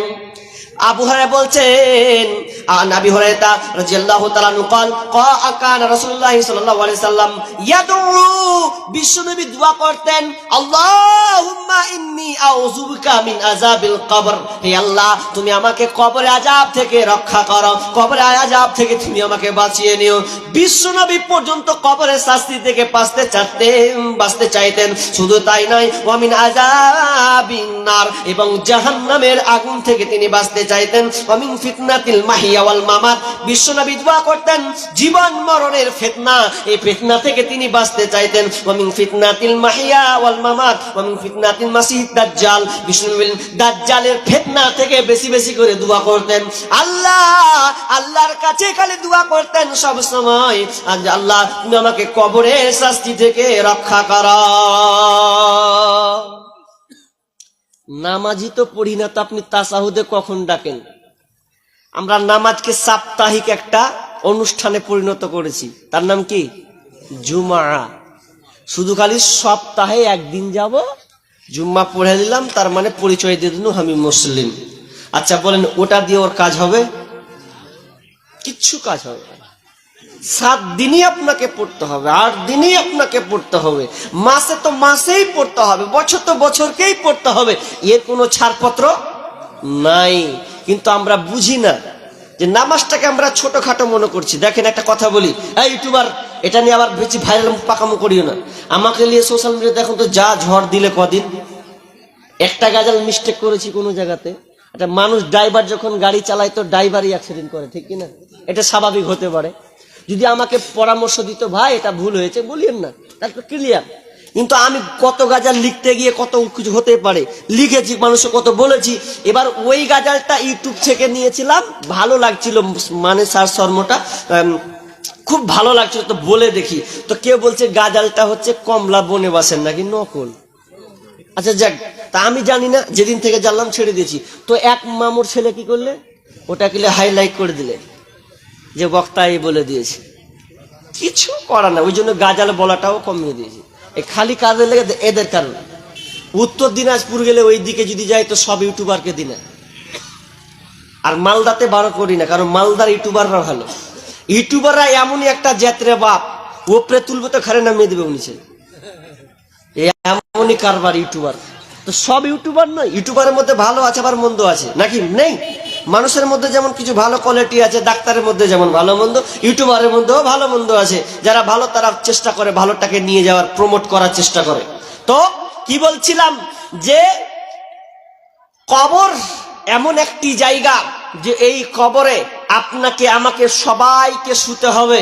কিন্তু কথাটা হচ্ছে, অনেকে প্রশ্ন করে, হ্যাঁ গো, কবরে যে মানুষ যখন মরে যায়, যখন ওকে শুইয়ে দেয়, তো শুইয়ে দেওয়ার পর অনেক মৌলবীরা বলে যে ওকে যেমন শুইয়ে দেয় তো কার মাথা ফাটাচ্ছে, ভালো করে বুঝবেন, কারো মাথা ফাটাচ্ছে, কারো মানে ঘাড়ে শুইয়ে দিয়ে তার গালকে চিড়ছে, এরকম হাদিস বলে না, বলে না, বলে গাল চিড়ছে।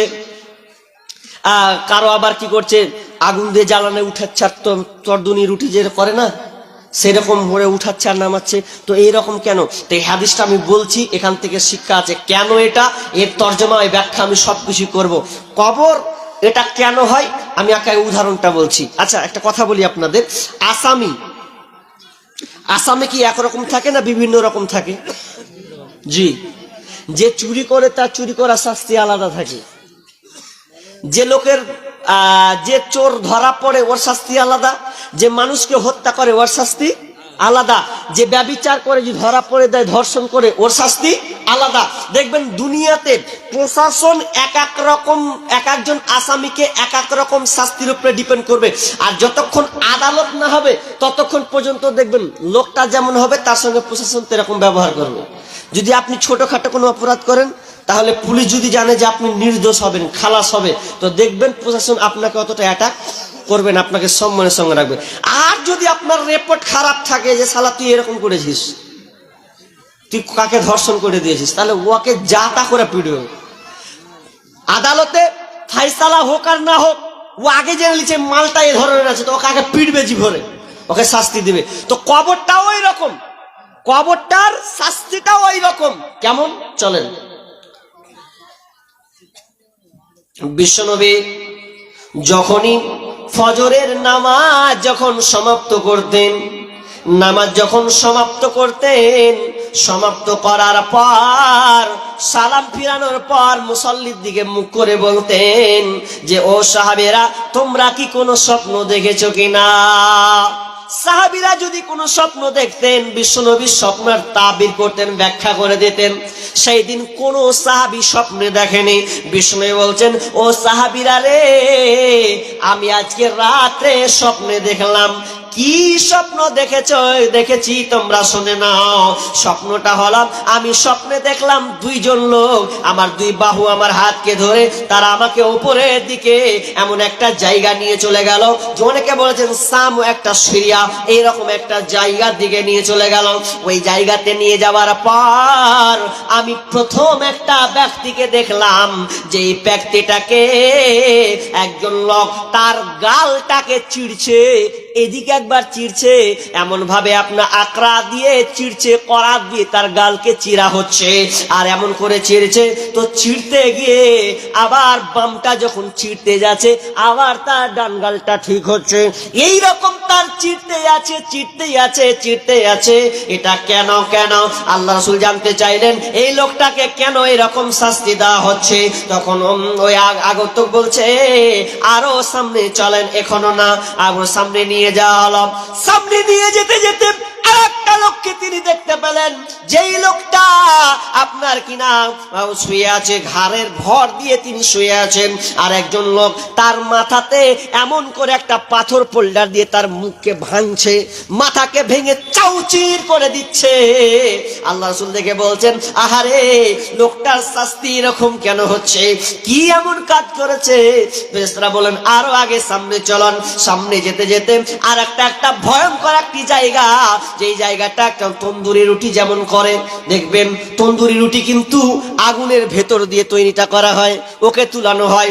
ওই রকমই একরকম চুলা, মুখটা হচ্ছে ছোট, ভেতরটা হচ্ছে অনেক গভীর, গর্ত অনেক গভীর। এইরকম একটা আগুন দাও দাও দাও করে জ্বলছে। আর এই আগুনের মধ্যে দেখতে পেলাম অনেক ছেলে মেয়ে উলঙ্গ হয়ে আছে, এক অপরকে এমন ভাবে জমাট ধরে আছে, উলঙ্গ অবস্থায় তারা দাও দাও দাও দাও করে তারা জ্বলছে। আগুনটা যখন উপরে উঠছে, সকলকে যেন উপরে উঠিয়ে নিচ্ছে, মনে হয় পড়ে যাবে, কিন্তু না, যখন আগুনটা আবার আস্তে আস্তে করে নিচে আসছে, আবার তারা গর্তের ভিতরে ঢুকে যাচ্ছে। এই রকম শাস্তি আল্লাহ রাসূল বললেন, কেন এরকম শাস্তি হচ্ছে এদের? তো বলছেন আরো সামনে চলো। সামনে যে দেখলেন একটি লোক সাঁতার কাটছে, সাঁতার, রক্তের নদীতে সাঁতার কাটছে। এই রক্তের নদীতে কেন সাঁতার কাটছে? আর একটা ফেরেশতা আছে দাঁড়িয়ে, ও একটা পাথর নিয়ে দাঁড়িয়ে আছে, আর ওকে টার্গেট করে ওর মুখে মারছে, মুখে মেরে মুখকে চৌচির করে দিচ্ছে। কেন করা হচ্ছে? লোকটা কিন্তু বাঁচার চেষ্টা করছে, কিনারাতে যাব, কিন্তু যেতে পারছে না, এমন বড় আঘাত মারছে, আবার মিলে চলে যাচ্ছে, আবার আপনার পাথরটা নিয়েছে, আবার তাকে মারতে রয়েছে। আল্লাহ রাসূল বলছেন, কেন এই শাস্তিটা হচ্ছে? বলছেন চলেন, আরো সামনে চলেন। এই সামনে যেতে যেতে যেতে এমন একটি জায়গায় গেলেন, ওই জায়গাতে তিনি দেখতে পেলেন কি, এমন একজন জায়গা, যে জায়গাতে একজন বৃদ্ধ লোক আছে, তার সাইডে অনেককে দেখতে পেলাম, অনেকে ঘোরাফেরা, ছোট ছোট বাচ্চাগুলো ঘোরাফেরা করছে। তারপরে দেখতে পেলাম একটা আগুন দাউ দাউ করে জ্বলছে, আর আগুনটাকে জাল দিচ্ছে, আর উপরে উঠাচ্ছে। ওটা আবার কে? বলছে আর একটু সামনে চলেন। ওখানে যাওয়ার পর সেখানে একটা বড় একটা বৃক্ষর গাছ দেখতে পেলেন, বিশাল বড় মাপের বৃক্ষ গাছ। ওই গাছটাতে উপরে উঠানো হলো, উপরে উঠিয়ে দেখছে, আহারে সুন্দর একটা ঘর, এত সুন্দর ঘর যে ঘরটাতে দেখলাম অনেক যুবক যুবতী বালক সবাই যেন একসঙ্গে রয়েছে। তারপরে বলে এটা কাদের জন্য? বলছেন চলেন আরো সামনে ওঠান। এরা কারা? সামনে ওঠেন। আর একটা দ্বিতীয় উপরে আবার উপরে বৃক্ষর উপরে উঠালাম, আরো গাছের উপরে উঠালাম। ওঠার পর দ্বিতীয় জায়গায় দেখছে যে ওখানে যুবক আছে আর বৃদ্ধ লোক আছে। এরপরে বলেন আবার যখন তিনি দেখলেন সাইডে, তিনি অনেক সুন্দর মেঘলাময়, যেন সাদা চকচকে মেঘের মতন লাগছে, এত সুন্দর। বলছে ওটা কি? ওখানে একটা সুন্দর ঘর আছে।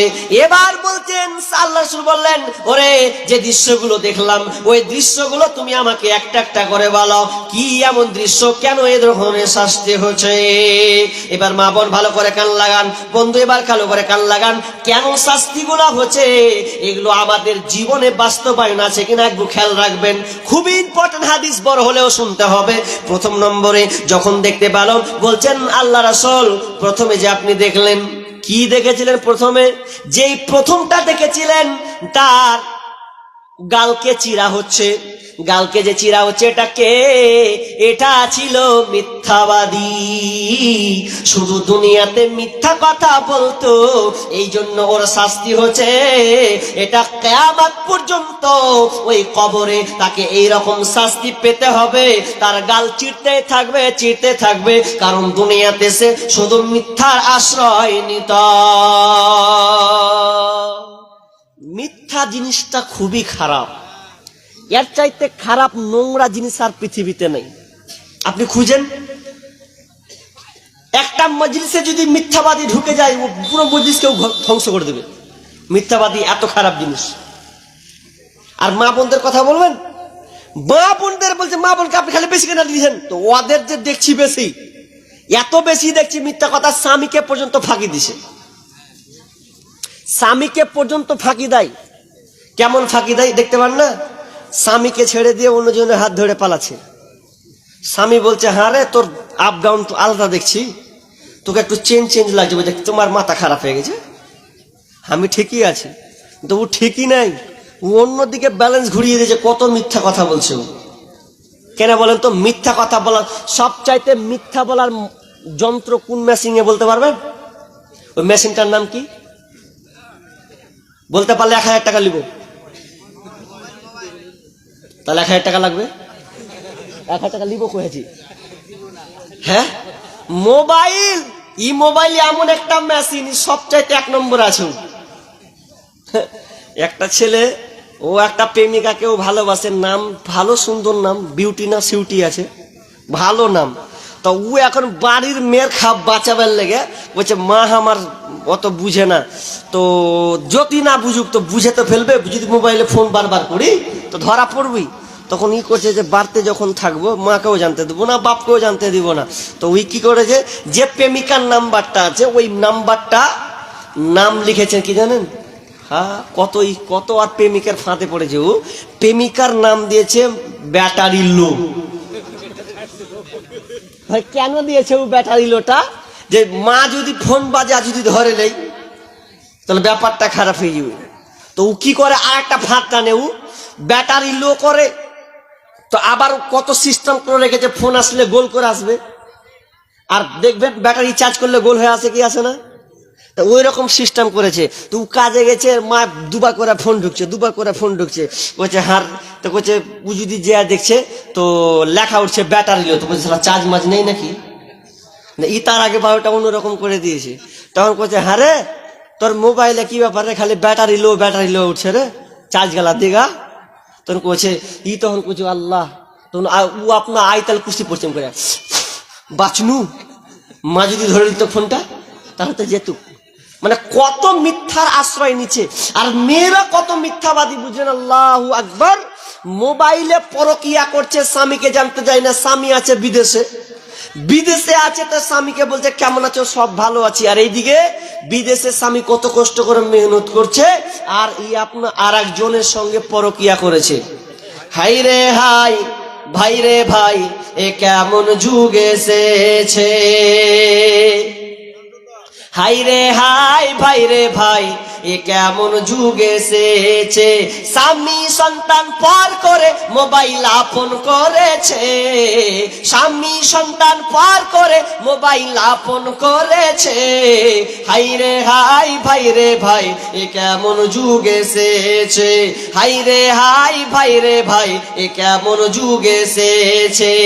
আজকে মিস কল, কালকে ডাইরেক্ট, পরশুতে পরিচয়, চতুর্থ দিন আপা বলে খাড়া হয় দরজায়। আজকে মিস কল, কালকে ডাইরেক্ট, পরশুতে পরিচয়, চতুর্থ দিন আপা বলে খাড়া হয় দরজায়। স্বামী জিজ্ঞেস করলে বলে, স্বামী জিজ্ঞেস করলে বলে আত্মীয় এসেছে। হাই রে হাই, ভাই রে ভাই, এ কেমন যুগ এসেছে। হাই রে হাই, ভাই রে ভাই, এ কেমন যুগ এসেছে। এই মোবাইলে যোগাযোগ করে 3 সন্তানের ওই মা, নতুন সংসার করব বলে হয়ে যায় দেওয়ানা। আর ভাল লাগে না? মোবাইলের টাওয়ার ধরেছে অন্যদিকেও। এই মোবাইলে যোগাযোগ করে 3 সন্তানের ওই মা, নতুন সংসার করব বলে হয়ে যাই দিবানা। এই মোবাইল কারো চলছে আবার, এই মোবাইল কারো চলছে আবার, কারো আবার জ্বলছে। হাই রে হাই, ভাই রে ভাই, এ কেমন যুগ এসেছে। স্বামী সন্তান পর করে মোবাইল আপন করেছে। হাই রে হাই, ভাই রে ভাই, এ কেমন যুগ এসেছে। 24 ঘন্টায় নাই রে বিশ্রাম, ফোন বুকের ভিতরে, উদাস উদাস মন তাহারি সংসার করে না রে। বিদেশে পাঠাইয়া স্বামী, বিদেশে পাঠাইয়া স্বামী, ওর বন্ধুর সাথে ঘরে। হাই রে হাই, ভাই রে ভাই, এ কেমন যুগ এসেছে। হাই রে হাই, ভাই রে ভাই, এ কেমন যুগ এসেছে। কিন্তু না, খবরদার মিথ্যায় আশ্রয় নেবে না। মিথ্যা এমনই একটা জিনিস, আজ হোক কাল হোক আপনাকে ধরা খেতে হবে, পাকড়ায় হতে হবে, আপনার সংসারটা ছাড়কার হবে। সেদিন বুঝবেন, আহারে কেন আমি এই অন্যায় কাজ করতে গেলাম, স্বামীকে কেন আমি ঢাকা দিতে গেলাম। তাহলে 1 নাম্বার বললাম, যেই লোকটাকে গাল চিরা হচ্ছে ওই লোকটা হচ্ছে 1 নম্বর মিথ্যাবাদী। তার মানে যারা মিথ্যা কথা বলবে দুনিয়াতে, ছেলে হোক কিংবা মেয়ে হোক, ওই তাদেরকে শাস্তি দেওয়া হবে, তার গালকে চিরানো হবে। দ্বিতীয় ব্যক্তিতে কি অপরাধ? দ্বিতীয় ব্যক্তি ঘাড়ের উপর করে আপনার চিত হয়ে শুয়ে আসে, আর একজন ফেরেশতা তার মুখে পাথরকে মারছে। এটাকে, এটা হচ্ছে ওরা যেই লোকটা দুনিয়াতে কোরআন জানতো, কোরআন পড়তো, কোরআন পারতো, কিন্তু কোরআন পড়তো না, কোরআনের উপরে আমল করতো না, দিনের মতন সে জানতো না। এক কথায় কোরআন হাদিসের ব্যাপারে তার অনেক জ্ঞান ছিল, কিন্তু ওই অনুযায়ী সে আমল করতো না। সে আপনার কিনা দুনিয়ার মোহে থাকতো। অনেক মা বোন আছে দেখবেন কোরআন পড়তে জানে, অনেক ভাইকে দেখবেন কোরআন পড়তে জানে কিন্তু কোরআন পড়ে না, আলমারিতে ঝুলিয়ে রাখে। কতদিন পর্যন্ত? যতদিন রোজা না আসবে। কথাটা ঠিক বললাম ভুল বললাম?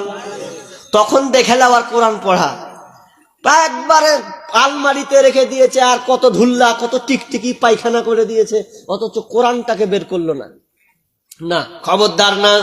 কোরআন পড়তে পারেন, কোরআন পড়েন, কারণ কোরআনটা কত ফায়দা, কত ফায়দা আমি আপনাকে বলে দেই। বিষ্ণু বলছেন সূরাতু তাবারাকা হিয়াল মানিয়াতু ফিল কবরে।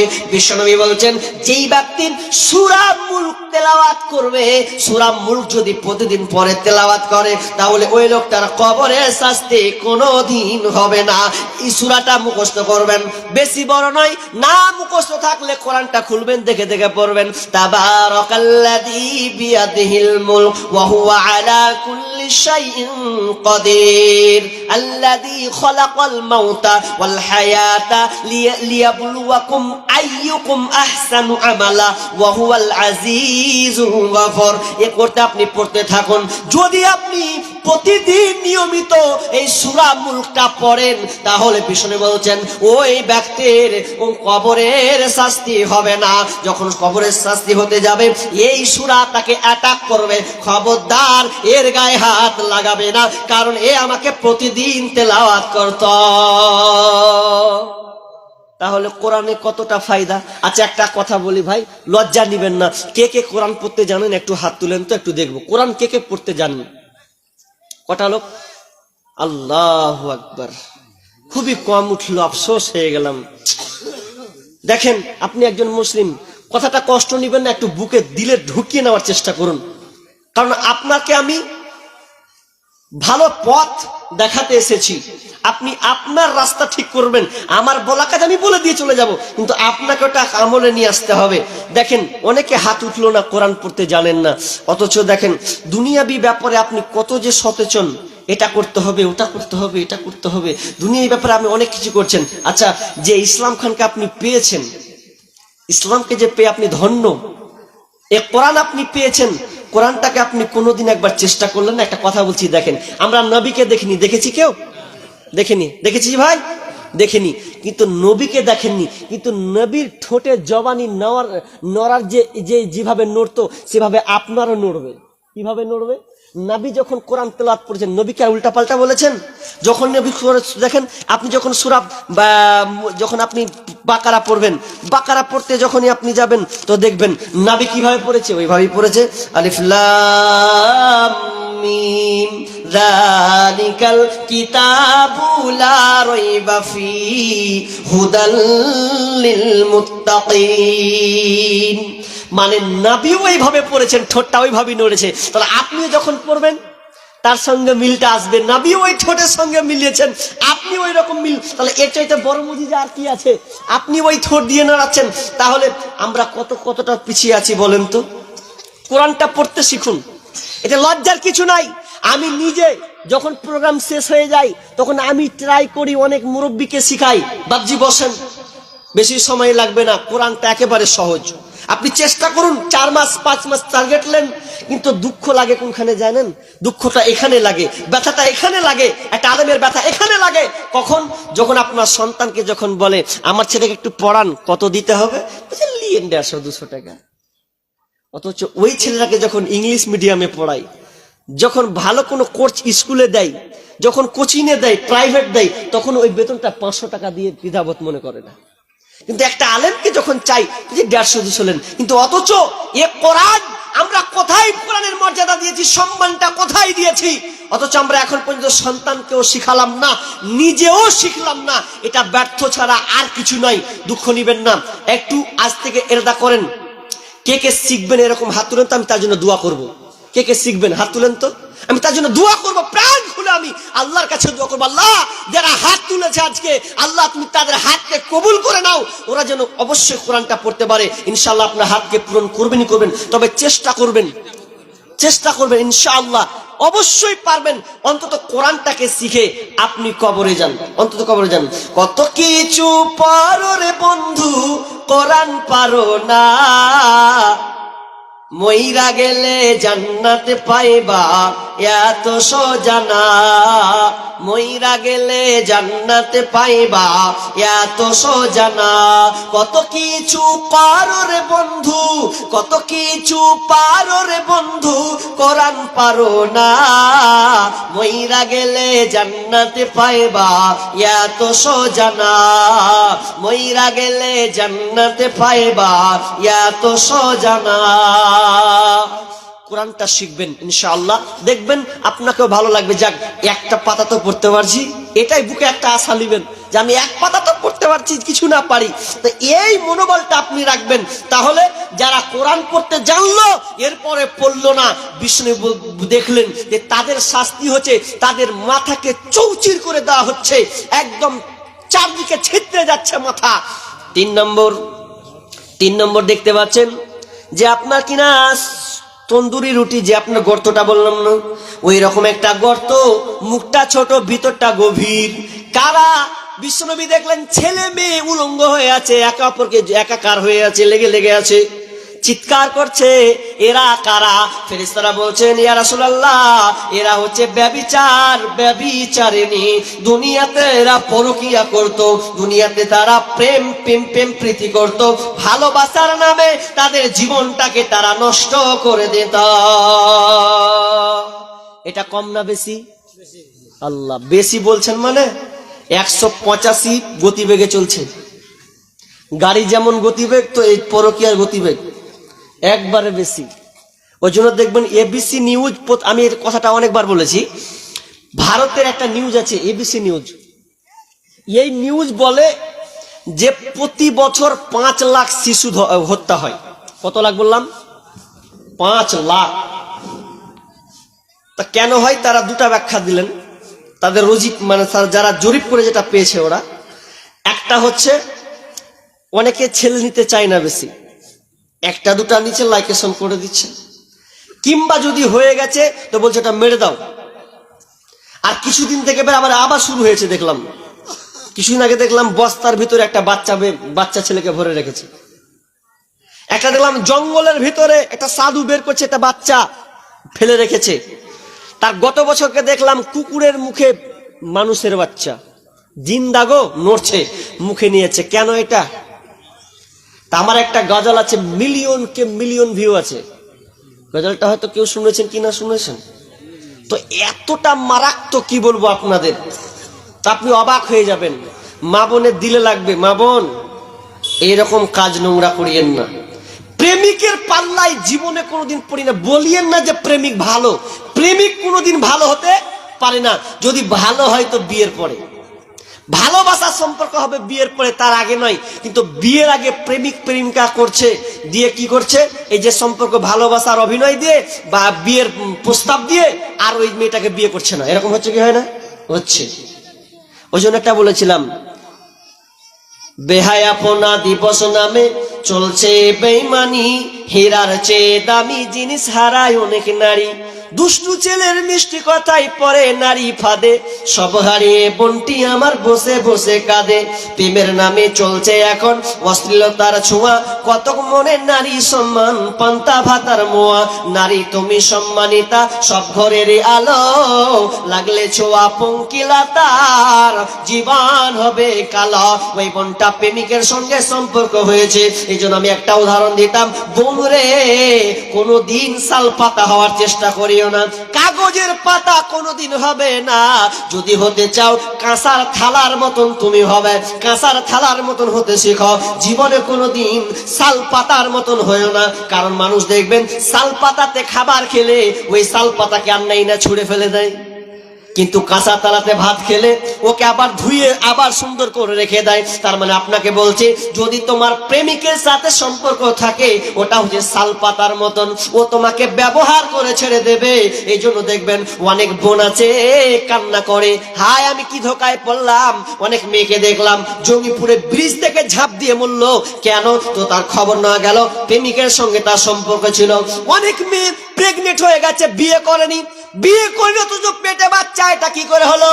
14ই ফেব্রুয়ারি নামে যে দিবসটা হয়, এই নোংরা একটা দিবস হয় বছরে একবার, এটাতে অনেক ছেলে মেয়ে বেরিয়ে যায়, কোনো মা বাপ গুরুত্ব দেয় না যে আমার মেয়ে কোথায় গেল সেদিনকে। অনেক জরিপ বলছে এই দিনের কারণে অনেক মা প্রেগনেন্ট পর্যন্ত হয়ে যায়, অনেক বোন প্রেগনেন্ট হয়ে যায়। 10 মিনিটের আবেগ মাগো 5 মিনিটের মন, কে তুমি মা দেখতে দিলা না এই পৃথিবীর মুখ। 10 মিনিটের আবেগ মাগো 5 মিনিটের মন, কে তুমি মা দেখতে দিলা না এই পৃথিবীর মুখ। জোর করে আসিনি ক তোর শরীরে আমি, পৃথিবীতে নাকি সন্তান হয় মায়ের কাছে দামি। তবে কেন সুখের ভুলে আমায় পেটে নিলা, সুখের শেষে কেটে ছিঁড়ে আমায় ফেলে দিলা। একদিন তুমি আমার কাছে, একদিন তুমি আমার কাছে আসবে ঠিকই মাগো, কি বলবে আল্লাহর কাছে জমা করে রাখো। আমি তো বেঁচে গেছি, আমি তো বেঁচে গেছি, বেঁচে গেল মান, নইলে লোকে বলতো মরে অবৈধ সন্তান। একটু অবৈধ সুখ পেতে মা, অল্প একটু অবৈধ সুখ পেতে মা আমায় পেটে নিলে, কলঙ্কের ভয়ে তুমি আমায় ছুঁড়ে ফেলে দিলে। তোমার মাও করতো যদি, তোমার মাও করতো যদি তোমার সাথে এমন, বুঝতে মাগো সেদিন তুমি মৃত্যুর যন্ত্রণা কেমন। অনেক মা নিজের সম্মানকে বাঁচানোর জন্য পেটে যে বাচ্চা আছে ওই বাচ্চাটাকে পর্যন্ত ফেলে দেয় কিংবা ওকে নষ্ট করে দেয়। না না, বিশ্বনবী বলছেন খবরদার তোমরা জিনার ধারে কাছে যাবে না। আল্লাহ বলছে লা তাকরাবুজ জিনা, তোমরা জিনার নিকটবর্তী হবে না। এই জিনাটা এত খারাপ, এত নোংরা, যদি কেউ ঢুকে যায় তাহলে বের হওয়ার কিন্তু তার চান্স নাই, কত নোংরা। এই জন্য বিশ্বনবী মেয়ে স্বপ্নের মাধ্যমে দেখলেন কে যে আপনার কিনা যেই মেয়ে ছেলে মেয়েরা দাও দাও দাও দাও করে আগুন জ্বলছে, ওরা কারা? ওরা হচ্ছে যে যারা দুনিয়াতে ব্যভিচার, ব্যভিচারিণী, দুনিয়াতে ব্যভিচার করতো, প্রেমিকের সঙ্গে সম্পর্ক কায়েম করতো, তাহলে ওই মেয়েরা ওই ছেলেরা সেদিন দাও দাও দাও দাও করে আগুনে জ্বলবে।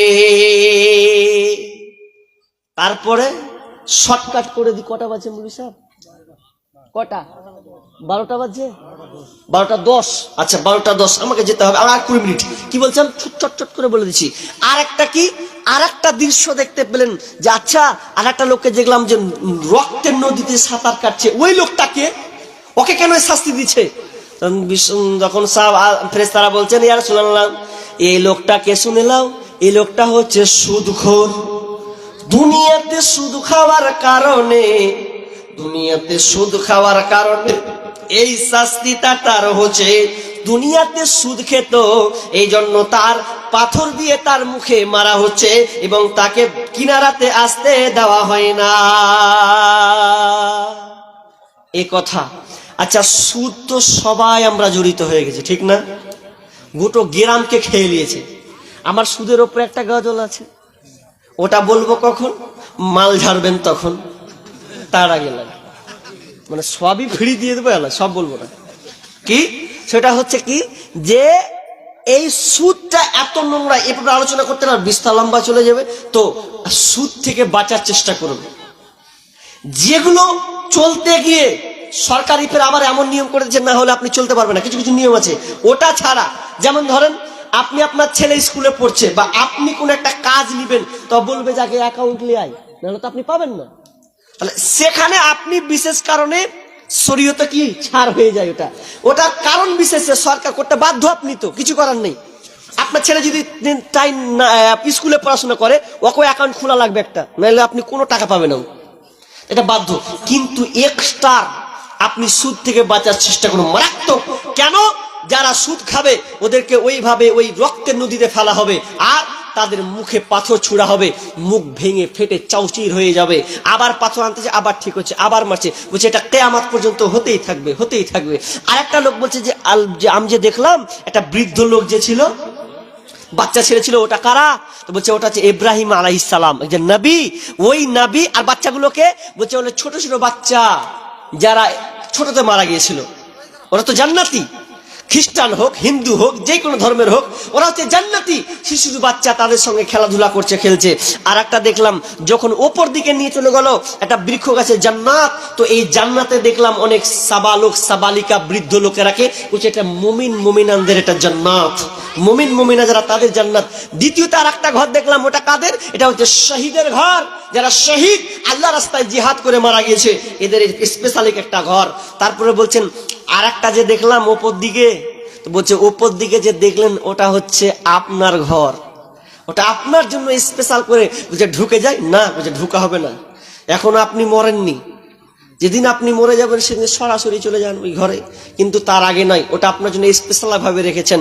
তাহলে এই ছিল গল্প, কিন্তু এটা কোথায়? এটা কবরের শাস্তি দিয়ে এটা হচ্ছে। উদাহরণ দিলাম না, ওই যে প্রশাসনের মাঠটা, ওই রকম সেম এই কবরে দেওয়া হবে। আবার শেষে আর একটা ছোট্ট করে হাদিস বলি, শুনেন। আর মাঝে মাঝে গজল যারা শোনার খুব পারদর্শী, আমি বুঝতে পারছি দক্ষিণ দিনাজপুরের লোক মনে হয় গাজাল শুনতে খুব ভালোবাসে নাকি? হ্যাঁ, তো গাজাল শোনাবো ইনশাআল্লাহ। তবে গাজাল পাশাপাশি এটা মসজিদে জালসা আমরা সবাই জানি ভাই। মসজিদ হচ্ছে আল্লাহর ঘর। কার ঘর বলেন তো? আল্লাহর ঘর। এখানে কি হবে? সেজদা হবে, তাসবিহ, তাহলিল, দোয়া, এছাড়া আর আপনি কিছুই পাবেন না। তো যে ঘরে মা বোন আপনারা উঠবেন না, এতক্ষণ কত দীর্ঘক্ষণ ধরে বসলেন, আপনাদের তো ভালো ভালো গাজাল আছে, জি পালাবেন কেন? পালাবেন তো আমিও বেঁচে গেলাম। কিন্তু কথাটা হচ্ছে আপনারা একটু ধীর স্থির ভাবে বসুন, আলোচনাটা শুনুন। আমি আর কম মিনিট আছে, আপনাকে আর বিরক্ত করব না, আমাকেও সামনের দিকে যেতে হবে। তো বলছিলাম শেষ একটা হাদিস, আনাস রাদিয়াল্লাহু তাআলা তিনি বর্ণনা করছেন যে মানুষ যখন মরে যায়, একবার হাদিসটা ভুলে গেলাম, কেন কি জানো? হ্যাঁ, ইজা মাতাল ইনসানুনা, কি হাদিস? মানুষ যখন মারা যায় তখন তার সঙ্গে তিনটা জিনিস যায়, কি যায় না? হ্যাঁ, তো একটু খালাস না, ইয়াত বড় এভাবে আছে হাদিসটা। হ্যাঁ, তো হাদিসটা কি, যে যখন মানুষ মরে যায় তখন তার সঙ্গে তিনটা জিনিস যায়। ফায়ারজিউ ইসনানে, তবে দুইটা জিনিস ফিরে আসে। আহলুহু, তিনটা জিনিস যায়, কি কি? আহলুহু ওয়া মালুহু ওয়া আমালুহু। ফায়ারজিউ ইসনানে আহলুহু ওয়া মালুহু, আর একটা জিনিস থাকে ওয়ায়াবকা আমালুহু। এই তিনটা। তাহলে হাদিসটা কি এরকম যে মানুষ যখন মরে যায় তিনটা জিনিস ওর সঙ্গে যায়। একটা আহাল যায় কি যায় না? মানে আপনার বাপ চাচা সবাই আপনাকে, একটা মানুষ যদি মরে যায়, এবার কান লাগান, এক ধ্যানে থাকবেন, কেউ নড়াচড়া করবেন না। মনে করেন আপনি মারা গেলেন, কান লাগান, ধরেন আমি মারা গিয়েছি, সবাই আপন আপন ভেবেলেন যে আমি মারা গেলাম, এবার আমাকে কি করা হবে? মনকে বলেন, মন আমি মরে গেছি, মানে লাশ হয়ে গেছি, এখন আমাকে কি করবে আমার প্রয়োজন? আপনি দেখতে থাকবেন, দেখতেই থাকুন, আপনি মরে গেছেন, দেখতেই থাকুন। আপনার জন্য আপনার ভাই গেছে গাছের ডাল, কি তো কুলের পাতা, বোরের পাতা আনতে চলে গেছে, আপনি দেখতে পাচ্ছেন, কানে শুনছেন। আপনি দেখছেন আপনার বোন আপনার জন্য গরম পানি করছে, আপনি মরে গেছেন, ভালো করে কান লাগান। ওরে মন, এখন আমি লাশ, এবার আমার জন্য বোন কাম পানি গরম, ফুটন্ত গরম পানি নিয়ে আসলো, উষ্ণ গরম পানি নিয়ে আসলো। ভাই আমি আপনার কিনা বোরের কুড়ের ফুলের পাতা রেডি করলো, নিয়ে আসার পর বলছে, ওরে আব্বা বলছে জলদি জলদি করে বেটাকে ঘরে ঢুকা, ঢুকা তাড়াতাড়ি গোসল দে, টাইম নাই। ওরে মন, যাকে আমি এতটা ভালোবাসি সেও পর্যন্ত বলছে না না না, তাড়াতাড়ি করে ধরা, টাইম হয়ে আসছে। লাশ হয়ে গেছি, লাশ মানে আর আমি কেউ কারো কাজের নয়, কেউ আমাকে আর কেউ নেবে না, রাখবে না। এই জন্য আমি ঘরে চলে গেলাম, ঘরে আমাকে নিয়ে যাওয়া হলাম। এরপরে আমাকে সুন্দর করে গোসল করাচ্ছে।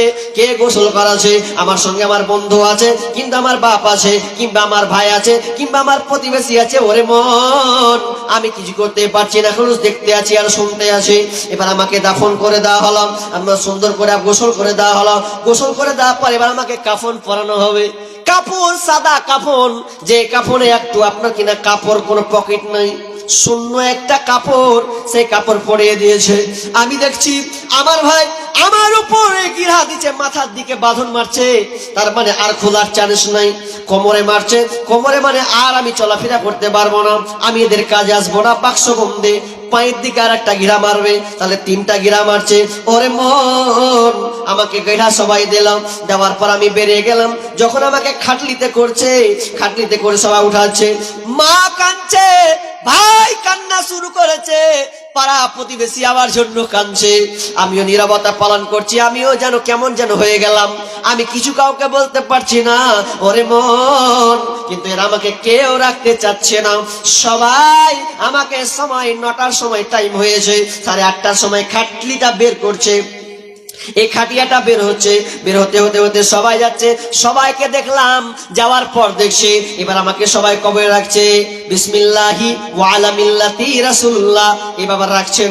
রাখতে গিয়ে দেখলাম কে, তো দেখলাম আমার বন্ধু আমার নেমেছে। কে নেমেছে? যে বন্ধুটা আমাকে ছাড়া থাকতে পারতো না, সব সময় ফোন করতো, বন্ধু কোথায় আছিস, ভাল লাগে না রে, আয়। সেই বন্ধুকে দেখছি ও কবরের নিচে নেমেছে, নেমে আমার বাঁধনটাকে প্রথমটাকে খুলে দিচ্ছে, দ্বিতীয় খুলছে, তৃতীয় খুলছে, শেষবারের দেখাটা আমাকে দেখছে, আর একটু চোখের পানি ফেলছে। ওরে মন, তারপরে আমাকে ঢেকে দিল, এটা আমি দেখলাম। দেখার পর সম্পূর্ণ ঢেকে দিয়েছে। এবার দেখছি বন্ধু আর আমার দিকে তাকাই না, উপরে উঠে যাচ্ছে। শুধু তাই নয়, ওরে মন একবার ভাবো, এবার আমি দেখলাম সবাই আমার জন্য বাঁশ নিয়ে আসছে, বাঁশ একটার পর একটার পর একটার পর বাঁশ কাটাগুলোকে ধার দিচ্ছে। শুধু তাই নয়, ওপরে আপনার চাটাইকে বিছিয়ে দেওয়া হচ্ছে। দেওয়ার পর আমি আর যেন কিছু দেখতে পাচ্ছি না, শুধু টুপ টুপ একটু যেন আলো পাচ্ছি। ওরে মন, তারপরে এবার পেতে পেতে পেতে আবার দেখছি মানুষ মাটি দিতে শুরু করেছে। মাটি যত পরে তত অন্ধকার, যত চাপে তত অন্ধকার। যে দুনিয়াতে অন্ধকার হলে আপনি ভাই বেটাকে বলেন, বেটা তাড়াতাড়ি করে বাল্বটা জ্বালাবে, বেটা আর অন্ধকারে থাকতে পারি না, জ্বালাবে। কিন্তু ওই বেটা আমাকে আবার মাটি দিয়ে দিচ্ছে। আহা দুনিয়া!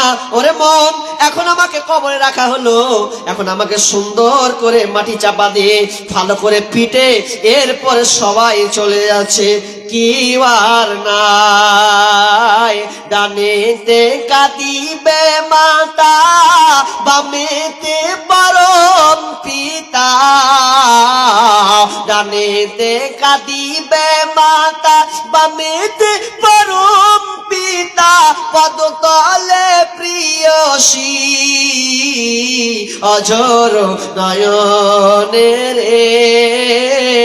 ছাড়িয়া ভাবের ভাব যাইবি কেমনে। আজরাই আসিয়া বলিবে চলো হে মরণে, মালাকুল মউত আসিয়া বলিবে চলো হে মরণে। কেউ আর আপনার আপন হলো না, সবাই রিটার্ন চলে আসবে। 3 দিন পর আপনাকে কে মনে রাখবে না? যাদের জন্য আপনি এত পরিশ্রম, এত প্রচেষ্টা, আপনার সব শেষ হয়ে গেল। বিষ্ণু বলছেন যখন মানুষ মারা যায় তখন তার সঙ্গে তিনটা জিনিস যাবে মানুষের লাশের সঙ্গে। ফায়ার জিউসনানে, দুইটা জিনিস আসবে, সেটা হচ্ছে আহালুহু আর মালহ। তার আহাল, তার মাল রিটার্ন চলে আসবে। ওয়াইয়াবকা আমালহ, তার সঙ্গে একটা জিনিস থাকবে, যে জিনিসটার নাম হচ্ছে আমল। আমল আমল আমল মানে নেকি, ভালো কাজ, এটাই হবে আপনার প্রকৃত বন্ধু। তাছাড়া আর কেউ আপনার কোনো কাজে আসবে না।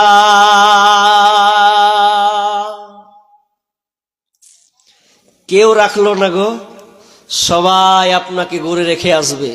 কাঁদবে 2-4 দিন, 5 দিন, 10 দিন, 1 মাস, 2 মাস, এরপরে আপনাকে বলে ভুলে যাবে। পৃথিবী আর স্থির থাকবে? বলেন তো, একটা মানুষ যদি দামিও মানুষ মারা যায়, পৃথিবী চলমান বন্ধ থাকবে না চলতে থাকবে? চলতেই থাকবে, কেউ কারো অপেক্ষা নয়। কিন্তু আসলে আমরা বোকা। এবার ছোট্ট একটা কথা বলি, বিষ্ণু সাহাবীদেরকে বলতেন, সবাই ভালো করে কান লাগান। বিষ্ণু বলছেন, এই সাহাবীরা, তোমরা বলো তো, নিজের মালকে তোমরা ভালোবাসো না পরের মালকে ভালোবাসো? আমরা হলে কি উত্তর দিব? জি, নিজের মালকে ভালোবাসি। এখন বলবে নিজের মালকে ভালোবাসি। সাহাবীরাও বলতেন নিজের মালকে ভালোবাসি। তা আল্লাহ রাসূল বলছেন, না, তোমরা ভুল বলছো। তোমরা নিজের মালকে ভালোবাসো না, বরং তোমরা পরের মালকে ভালোবাসো। তোমার নিজের মাল কি কি এটাই তো জানো না। তোমার নিজের মাল কি কি? মা বোন গুনেলেন, নিজের মাল হচ্ছে 3টি। কয়টা বললাম? 3টি। গুনেন, ভালো করে গুনে নেন। আপনার মাল 3টা। কি কি? এক নাম্বার হচ্ছে আপনি যেটা খান ওটা আপনার মাল। বুঝতে পেরেছেন কথা? মানে কিন্তু এটা টিকবে না। টিকবে কি? টিকবে না। মানে এখন আপনাদের খানা বলে কি? খানা, খানা বলে খানা। আমরা খাবারকে খানা বলে, যখন নিমন্ত্রণ দেয় তখন খানা বলে, এই খানাটা খেয়ে, এরকম প্রচলন আছে না? নাই তো খানা। তো আপনি এখন এটা খাচ্ছেন, মানে এটা খানা। কিছুক্ষণ পর 6 ঘন্টা 8 ঘন্টা পর মাইনাস হবে, তখন হয়ে যাবে খানা থেকে পায়খানা। মানে ও টিকলো না, ভ্যানিশ। তাহলে ওটা চলে গেল একটা, তাহলে ও টিকলো না। নাম্বার 2, দ্বিতীয় নম্বর আপনার মাল হচ্ছে যেটা আপনি পোশাক পরে আছেন, এটা হচ্ছে আপনার মাল। আপনি যতদিন বেঁচে আছেন পড়ছেন পড়ছেন পড়ছেন, এ ছিঁড়বে। ছিঁড়বে কি ছিঁড়বে না? ছিঁড়বে। কত ছিঁড়ে পোশাক, কত পোশাক ছিঁড়ে আপনি ঘর ভরে রেখেছেন। দেখে সাইকেল মুছে ফেলে দিয়েছেন না জি, আলমারি মুছে নিয়েছেন ওই জামাতি, ও তো কত ছিঁড়ে ভ্যানিশ হয়ে যায়। তাহলে এটা একটা হচ্ছে খানা, এটাও টিকলো না। আর যেটা আপনি পরে আছেন এটাও টিকলো না। 3 নম্বর তোমার মাল, সেটা হচ্ছে যেটা নিজের হাতে আপনি আল্লাহ রাস্তায় দান করবেন, ওটা হচ্ছে আপনার মাল।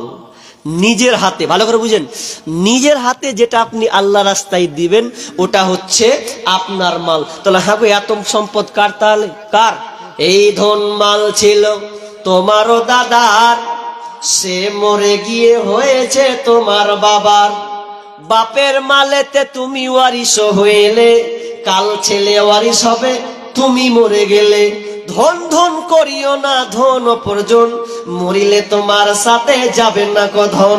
ধন ধন অপরজন না রহে কাহার, তোমার অপরে তোমার মালে উড়াবে বাহার।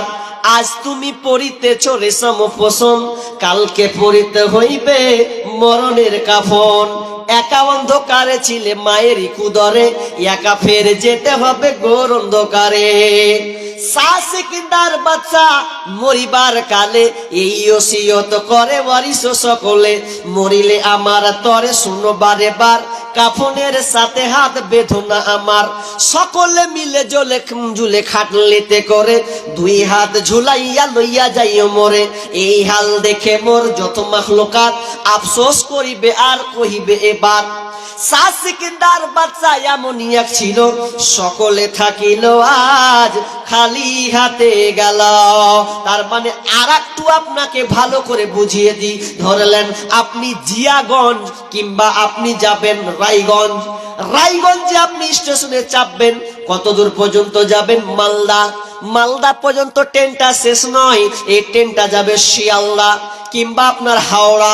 যদি যায় ওই বাসটায় যদি আপনি ট্রেনটা চাপলেন, সিট একটা ফাঁকা আছে, টিকিট কাটলেন কোথায়? তো মালদা।